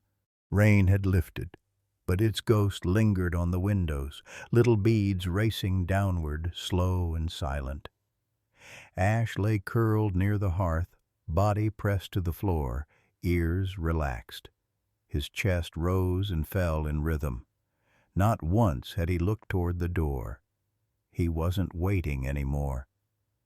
Across from her, the man Reed Lawson ran his hand through graying hair, knuckles pale from gripping too tight. His voice hadn't come easy, but now, with Ash finally asleep and Celia watching without judgment, it began to come undone. "I was his handler," Reed said. "Captain Reed Lawson, 173rd Tactical K-9 Unit. We deployed together 3 times, Afghanistan, Djibouti, then the final one." His voice thinned. "Wasn't even supposed to happen." Celia leaned forward, elbows on her knees. She didn't speak, just let the words find their way. There was an informant, high risk, high value. They needed eyes on the ground, and they didn't trust drones. So they sent us. Quiet op, no formal records, just coordinates and orders. His jaw clenched. We walked into a trap. Everything went wrong within minutes. Explosives under the sand, sniper up high hell, even the wind felt wrong. Ash stirred lightly at the word trap. A paw twitched. I was hit. Back of the skull. They say I was out before I hit the ground. A local patrol found me bleeding out beside Ash. He was still standing guard. 4 hours later, wounded, dehydrated, muzzle torn from barbed wire. Reed looked away, eyes burning from more than firelight. They medevaced me.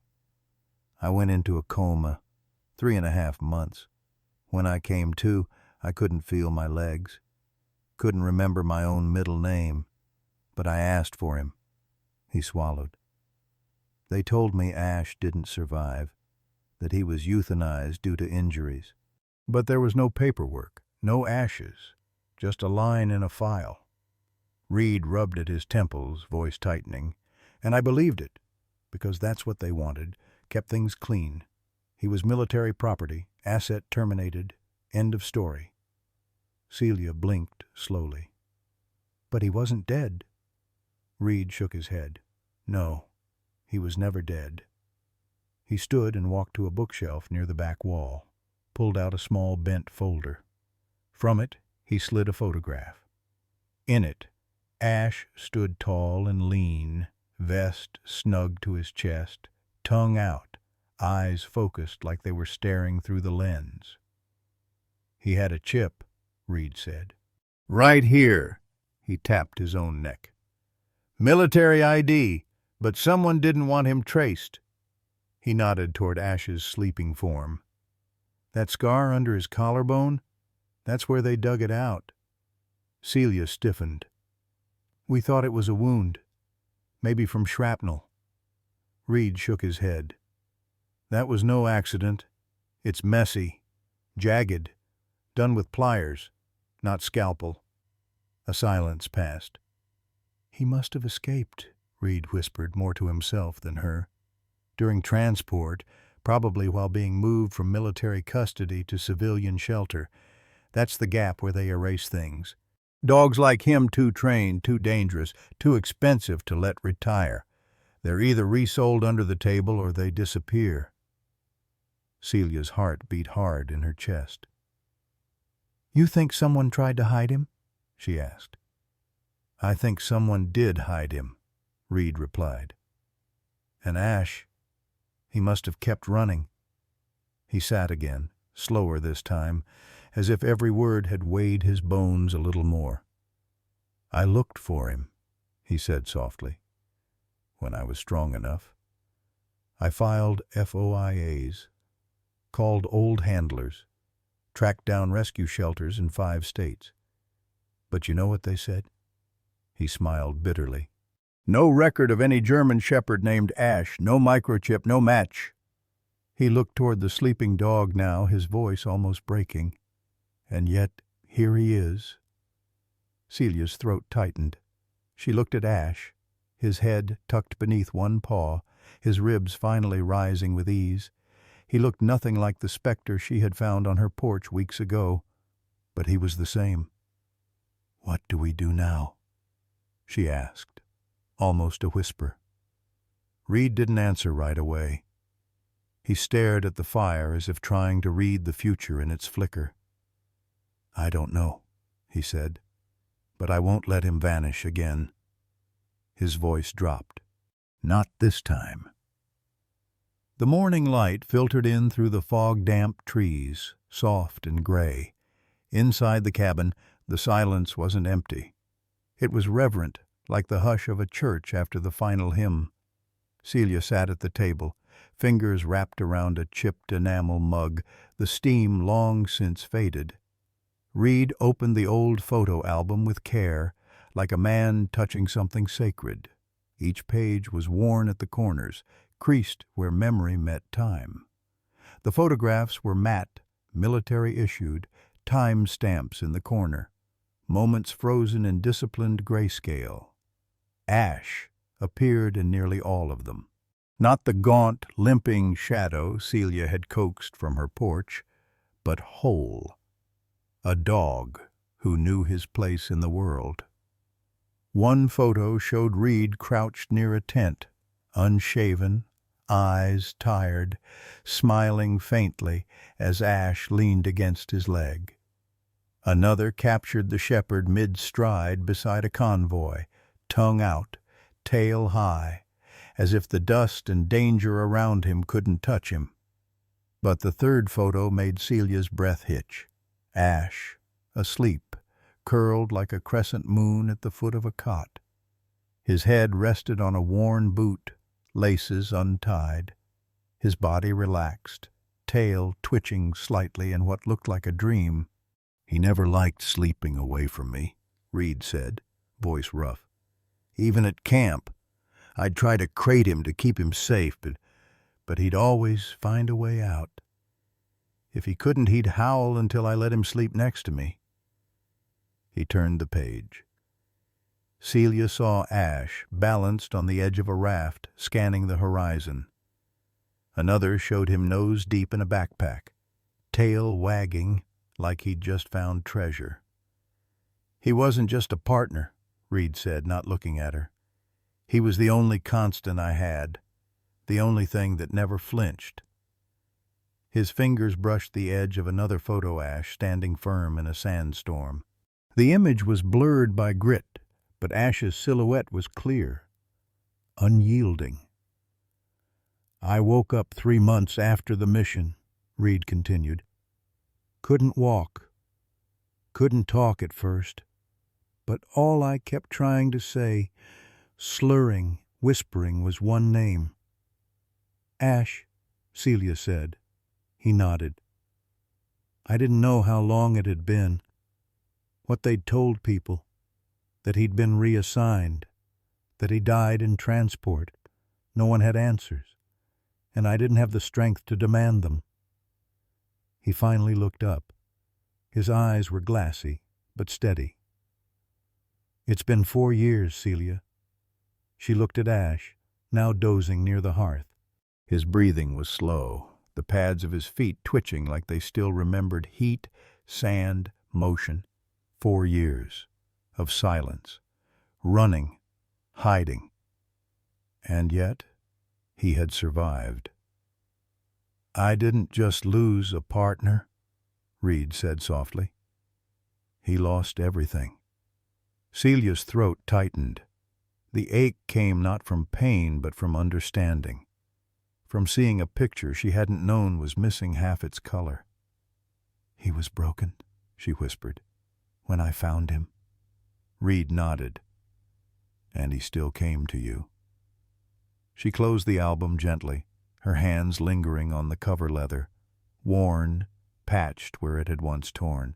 A unit patch was sewn onto the front, hand-stitched, personal. "There's something about him," she said.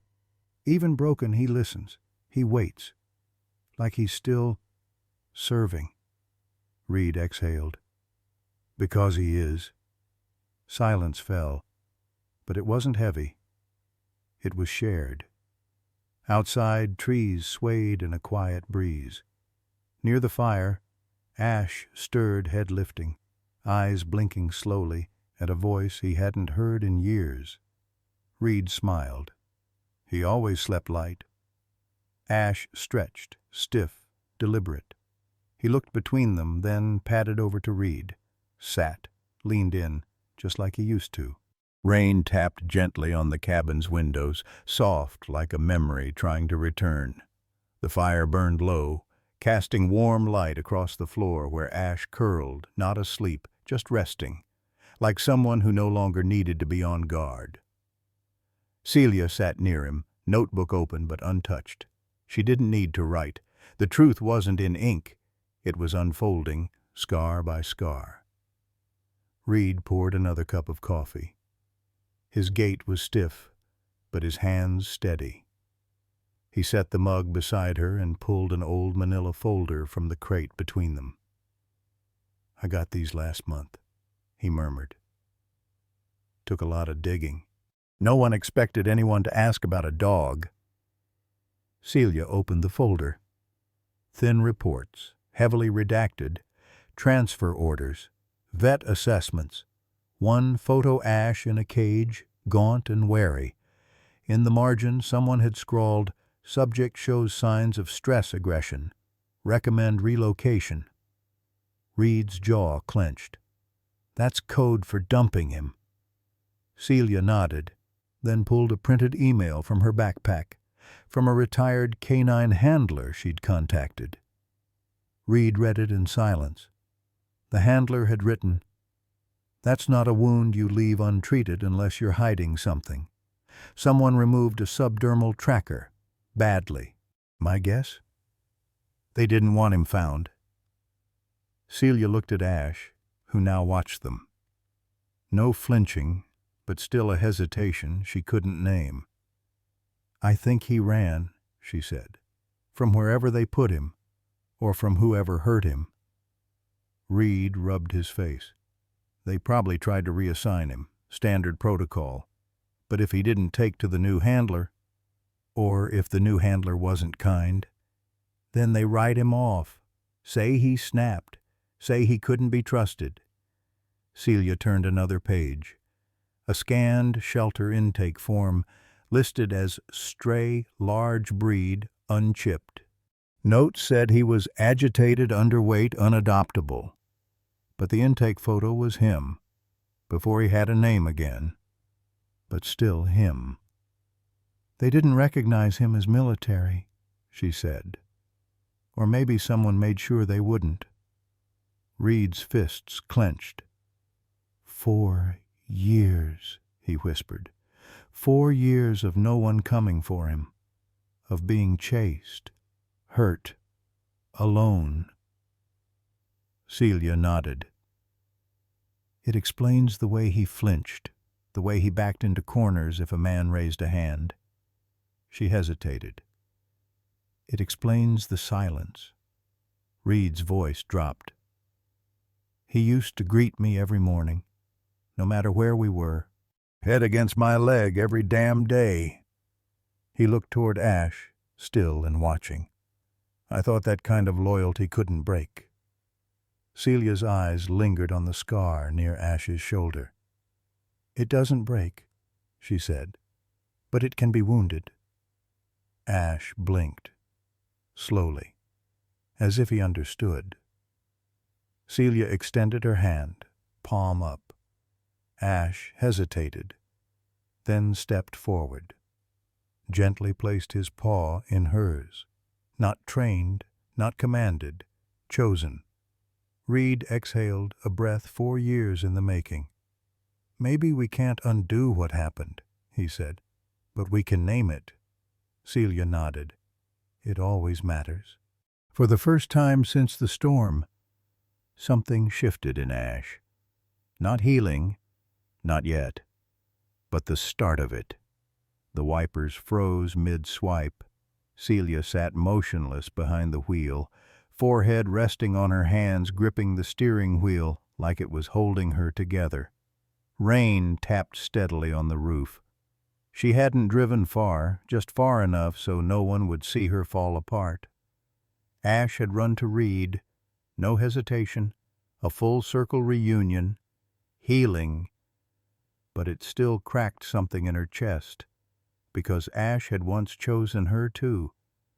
Her sob escaped uninvited, not about jealousy, about connection, about how trust, once given, carved its shape inside you. Ash had learned her rhythms, slept beside her desk, waited by the bathroom door. He had belonged, not owned, but anchored, and now she didn't know what she was to him. This wasn't about custody. Reed had once been his whole world. That bond had only been asleep, waiting. But maybe home could be more than one place. She remembered how Ash had looked at her before she left. Maybe he hadn't been choosing Reed over her, just trying to hold both in his chest without breaking. "You knew this day would come," she whispered. "He wasn't yours to keep." But knowing didn't make letting go easier. She caught movement in the mirror, just trees swaying. But her chest didn't settle, because deep down she knew. Ash didn't ungive what he gave. He didn't belong to one person anymore. She picked up her phone, scrolled to Reed's number. He answered quickly. "Celia? I'm down the road." "I figured. I didn't want to leave like that." "I know." Silence. "I don't want to take him from you," she said. "You're his person." Reed exhaled. "Maybe. But that doesn't mean I'm the only one." Tears rose again. "You saw how he watched you leave," he added. "That wasn't habit. That was choice. I don't know what to do." "Maybe it's not about choosing. Maybe he needs both of us to move forward." A long pause. "Come back," Reed said. "Stay the night. Let's talk. We owe him that." Celia started the car, and for the first time all day, she didn't feel alone. By the time she reached the cabin, the rain had turned to mist. Reed opened the door. "He hasn't taken his eyes off the door since you left." "I wasn't sure I should come." "You should. He needs you to." She stepped inside. The scent of wood smoke hit her like a memory. Ash sat by the fire, eyes locked on the door. Then slowly he rose and walked to her. Quiet, deliberate, not rushing, just choosing. He pressed his head to her leg. Celia dropped to the floor, cradling his face. "I'm here," she whispered. Ash blinked. Calm, trusting. "I tried to feed him," Reed said. "He wouldn't eat, not until I moved the bowl to the door." "He was waiting," she murmured. "He's different with you," Reed added.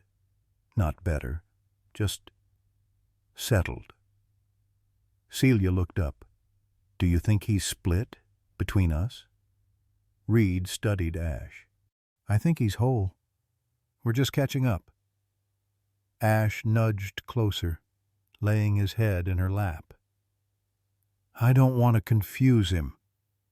"Then don't make him choose." She looked at Reed. "He chose both of us already," he said. The fire crackled. Ash lay down fully, one paw touching her knee. Celia leaned down, kissed his head. "Thank you for waiting." Ash didn't move, but his ear twitched. The kettle whistled. Reed poured tea. Celia sat at the table, hands around the mug. Ash curled at her feet between them, but somehow centered. "I didn't expect this," Reed said. "Me neither." "After the accident," he said, "they told me he was gone, that he panicked during the transfer. I believed them. I was still learning how to walk again." "They took out his chip," Celia murmured. "Rough. Like they didn't want him traced. Someone failed him." Silence. Then she asked, "What do we do now?" "We take care of him, both of us." "You mean he found you when he had no one? That means something." Her voice trembled. "I don't want to confuse him." "He's past confusion," Reed said. "He's choosing. We just have to listen." Ash stirred, nuzzling her boot. She reached down, scratching behind his ear. "I can come out once a week," she said. "Bring recovery tools, routines. Whatever he's ready for." "He's always ready for you? You're okay with this?" "I almost lost him. But he's here. And he's better with you around. I won't get in the way of that." Ash rolled onto his back legs in the air, belly up, like a dog who knew no fear. "You'll always be his home," she said. Reed nodded. "So will you. No contracts, no claims, just a quiet understanding." Ash shifted, pressing his nose into the space between them. Celia laughed gently.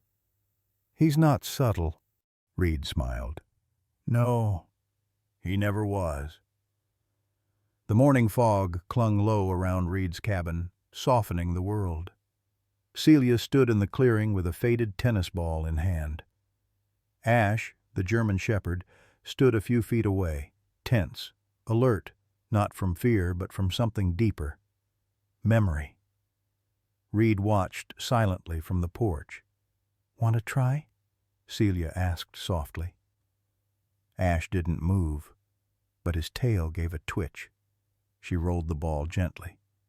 Ash hesitated, sniffed it, nudged it, then clumsily pounced. The ball skittered, and he gave a startled huff and wagged his tail. Reed let out a breath. "There's the boy I remember." They didn't train him that morning. No commands, just invitations. Reed guided Ash gently. Celia clicked once when he approached. Ash didn't flinch. He placed the ball at her feet, by choice.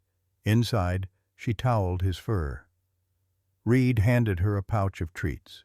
Ash leaned into her hands, not stiffly, but with quiet trust. "He's letting the world in again," Reed murmured. "Piece by piece," Celia said. Reed asked, "You think he remembers more than we know?" "I think he remembers who gave him pain and who gave him peace." Outside, the fog lifted. Sunlight poured across the clearing. Ash didn't chase it, but he didn't flinch from it either. Later, at the rehab center, the air smelled of antiseptic and warmth. Celia rested a hand on Ash's harness. "You ready, boy?" Ash stepped forward first. Inside, wounded veterans sat quietly. Celia unclipped the lead. Ash padded gently across the room and stopped in front of a man in a worn army hoodie. They stared at each other. The man slowly raised his hand, palm up. Ash approached, sat, waited. The man touched the scar on Ash's shoulder. Then his body folded inward, not from pain, but release. "He knows," the man whispered. "He remembers what it's like to be left behind." Ash pressed his head into the man's chest. No training, just instinct. The room stilled. The moment held. Ash stayed at the man's side for hours, through tea, check-ins, and exhaustion. When a nurse whispered, "He's never let anyone touch that scar before," Ash blinked slowly. Later, the man stirred and said softly, "You're not just a dog. You're what comes after the silence." He looked at Celia. "What's his name?" "Ash." The man nodded. "Ashes to light." Celia blinked. "What does that mean?" "When something burns but doesn't end, when something survives the fire and still stands, we'd say it turned to light." That night, as they left, Ash looked back once. The man raised a slow salute. Ash didn't return it. He didn't need to. The sun had yet to rise when Reed unrolled blueprints across the cabin table. Celia leaned in. "You really think we can do this?" Reed smoothed a corner, revealing the title, Second Chance's Canine Initiative. It's for all the dogs like Ash, the ones who gave everything and came back to nothing. Celia opened a binder. Inside was a photo of Ash curled beside the veteran. He sat there 3 hours, no command. He just knew. "That's connection," Reed said, "not obedience." They began with letters, calls, old contacts. At first, just conversations. Then came stories of K9s abandoned after war, scarred, labeled unadoptable, of handlers who never recovered. Celia printed them all. Ash attended every meeting present, quiet. His presence spoke louder than any proposal. 3 months later, the pilot launched. A converted barn became their center, rugs, padded rooms, a vet station. They named it the Ash Room. Ash walked in first, calm, certain, as if he knew the space was built not for him, but because of him. Veterans came, one Jenna, a retired Marine, sat tight-lipped and still. Ash lay down 5 feet away.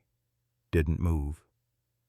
After an hour, she whispered, "He doesn't look away." Ash didn't. She returned week after week. On her 4th visit, she knelt beside him and sobbed into his fur, not from fear, but the release of it. Word spread. A paper titled their story. From Canine to Counselor, How One Dog's Trauma Sparked a Movement. Donations followed. Handlers reached out. Another dog arrived. Jax, a retired explosives K9 missing a leg. Ash greeted him quietly, like an old soldier would. That night, Reed stood at the door watching the dogs rest beneath sleeping veterans. "He was gone," he said. "I thought I lost him." "You didn't," Celia replied. "No, we all just needed time. And purpose." Ash lifted his head. His tail gave one slow thump. He found a way to make his scars mean something. Celia's voice was thick with emotion. "He's not just healing, he's teaching us how to." Ash padded over, nudged Reed's leg, pressed into Celia's hand. No words, just warmth. A survivor, a bridge, a beginning. The sky stretched wide over the open pasture, a pale blue canvas streaked with wisps of cloud. Morning light spilled gold across the grass, brushing wildflowers and clinging to the dew like a benediction. The air smelled of earth, wind, and something brighter, hope, maybe, or healing. Ash ran, not in defense, not from fear, but in joy. His paws pounded the soft ground, muscles rippling beneath a coat that was thicker now, healthier, sun-bleached at the tips from all the time outdoors. His tail wagged in rhythm with his stride, curling slightly at the end like it always had when he was young. From a distance, he looked untouched by the past. Whole. Celia stood by the fence line, arms folded, eyes following him with that ache only love can bring, the kind that holds both joy and sorrow in the same breath. A flannel shirt flapped at her waist. Her hair lifted in the wind. She called without thinking. "Ash!" His head lifted mid-stride, ears perked. A familiar flicker sparked behind his amber eyes, the moment of recognition. He turned, veered toward her, paws kicking up little arcs of dust. He didn't stop right away, just brushed against her legs like a cat, circled once, then sat with a huff, tongue lolling sideways. "You show-off," she murmured, kneeling beside him. Ash leaned into her, pressing his weight into her chest like he was saying, "I'm still here, still yours." Celia buried her face in the ruff of his neck, voice soft. "You smell like sun and dirt." Ash snorted, almost like a laugh. From the opposite hill, Reed whistled, a low, steady sound, not a command, an invitation. Ash's ears twitched. He turned his head, eyes locking on the silhouette against the sky. No leash, no pressure, just a call. Ash stood, glanced back at Celia. She nodded. Then he ran. His gait was long, confident, not cautious like a wolf, but free, certain. Reed waited with hands in his pockets, a quiet smile touching his eyes more than his lips. Ash slowed as he neared, stopping just short of Reed's boots. They regarded each other. Then Reed crouched. "Hey, soldier." Ash nudged his head under Reed's palm, settling in like he'd never left. Reed scratched behind his ear. "Look at you. Running like the wind never hurt you." Ash leaned deeper into the touch. From the hill, Celia watched man and dog, once lost in different ways, now grounded on the same patch of earth. They walked together across the field, Ash flanking between them without instruction. His eyes scanned the breeze, ears pivoting with every bird call. But there was no tension now, no flinch at broken branches, no recoil from raised hands. Every step was his choice. They stopped under the oak tree near the edge of the field, the one with a wind chime Celia had hung. Each breeze scattered soft notes into the air. Reed pulled a ball from his jacket, held it flat in his palm. Ash looked, waited. "Want to play?" Reed asked gently. Ash sniffed the ball, then sat. A beat passed. His tail tapped twice. Reed laughed. "I'll take that as a yes." He threw the ball, not far, just enough. Ash bounded after it, not frantic, deliberate. He returned and dropped it at Celia's feet. She blinked. "That's a first." Ash sat, eyes locked on her. "Your turn," Reed said. She tossed it underhand, laughing as Ash leapt midair, catching it with a twist. He dropped it between them, equidistant. They stayed like that for an hour. No agenda, no therapy, just play, just presence. Ash moved between them with balance. Celia's laughter, Reed's steadiness. Each visit left behind something. A rhythm, a calm, a return. Reed knelt once, resting his forehead to Ash's. "You're not broken anymore." Ash breathed slowly. "You never really were." As the sun tilted toward afternoon, they sat beneath the tree. Celia leaned back on her elbows. Ash dozed between them, legs twitching like he was still running in dreams. "He chose both," she whispered. Reed nodded. "That says more about him than us." "He taught us how to let go without leaving." The wind chime whispered in agreement. Ash stirred, eyes fluttered, then closed again. A dog between worlds, memory, and presence. Loss and love. And finally, peace. The old town square hadn't seen a gathering like this in years. Rows of folding chairs lined the cobbled courtyard, nestled between the courthouse and the war memorial, its bronze eagle missing a wing, its marble names faded but never forgotten. A soft, overcast sky hung low, as if it too had paused to watch. A small flag waved behind the podium. No press, no pomp. Just people who knew what it meant to lose things they couldn't name and still come home. Celia stood beside the stage, holding a single page. Her hands trembled, not from nerves, but from the weight of what she was about to say.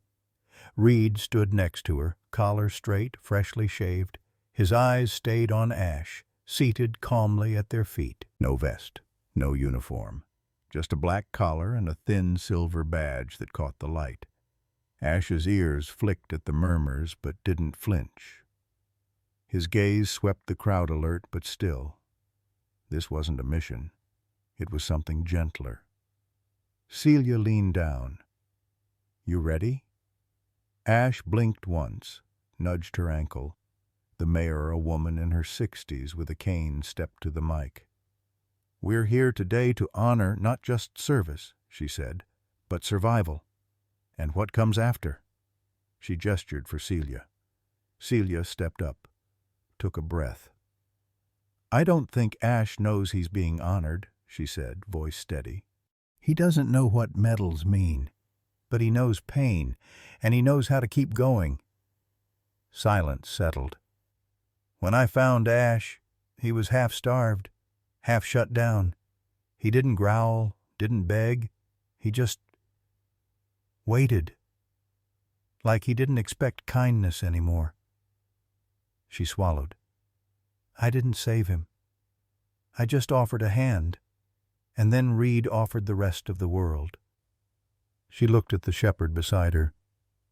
"Ash is a retired K-9, but more than that, he's a teacher. He's taught us what trust looks like after betrayal, what healing looks like, slow, silent, real." A man in a wheelchair nodded in the front row, jaw tight. "Today we don't honor Ash for what he did in war.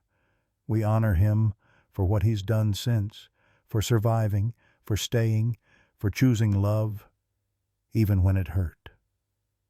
Silence again, deep, sacred. The mayor stepped forward and clipped a small medal to Ash's collar. The tag read, "Service, Survival, Soul." Ash didn't move. Then slowly he sat up straighter. His tail brushed against Reed's boot. His gaze swept the crowd, calm and knowing. A little girl whispered, "He looks like a hero." Her mother nodded. "He is."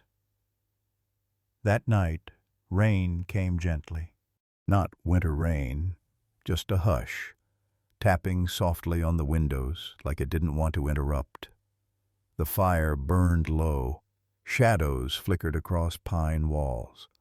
Ash lay curled on the rug between them, one ear half lifted, breathing steady. Celia sat on one end of the couch, knees tucked beneath her, Reed on the other. Between them, a forgotten mug of tea. No TV, no phones, just the fire and the sound of rain. Reed looked down. The scar along Ash's ribs had almost vanished under thicker fur. "You cold?"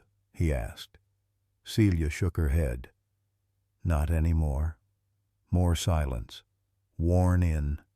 Comfortable. "You know," she said softly, "for a long time I thought I imagined it. The way he looked at me that night in the alley. Like he already knew me." Reed nodded. "I didn't imagine it, did I?" He shook his head. "He chose you, Celia. In the dark. Before either of us knew what we were to him." She smiled, eyes misty.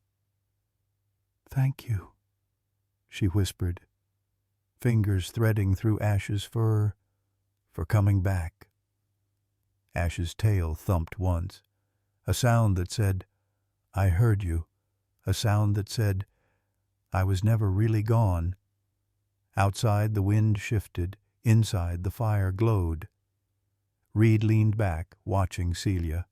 "He's not just better," he said. "He's whole." Celia nodded.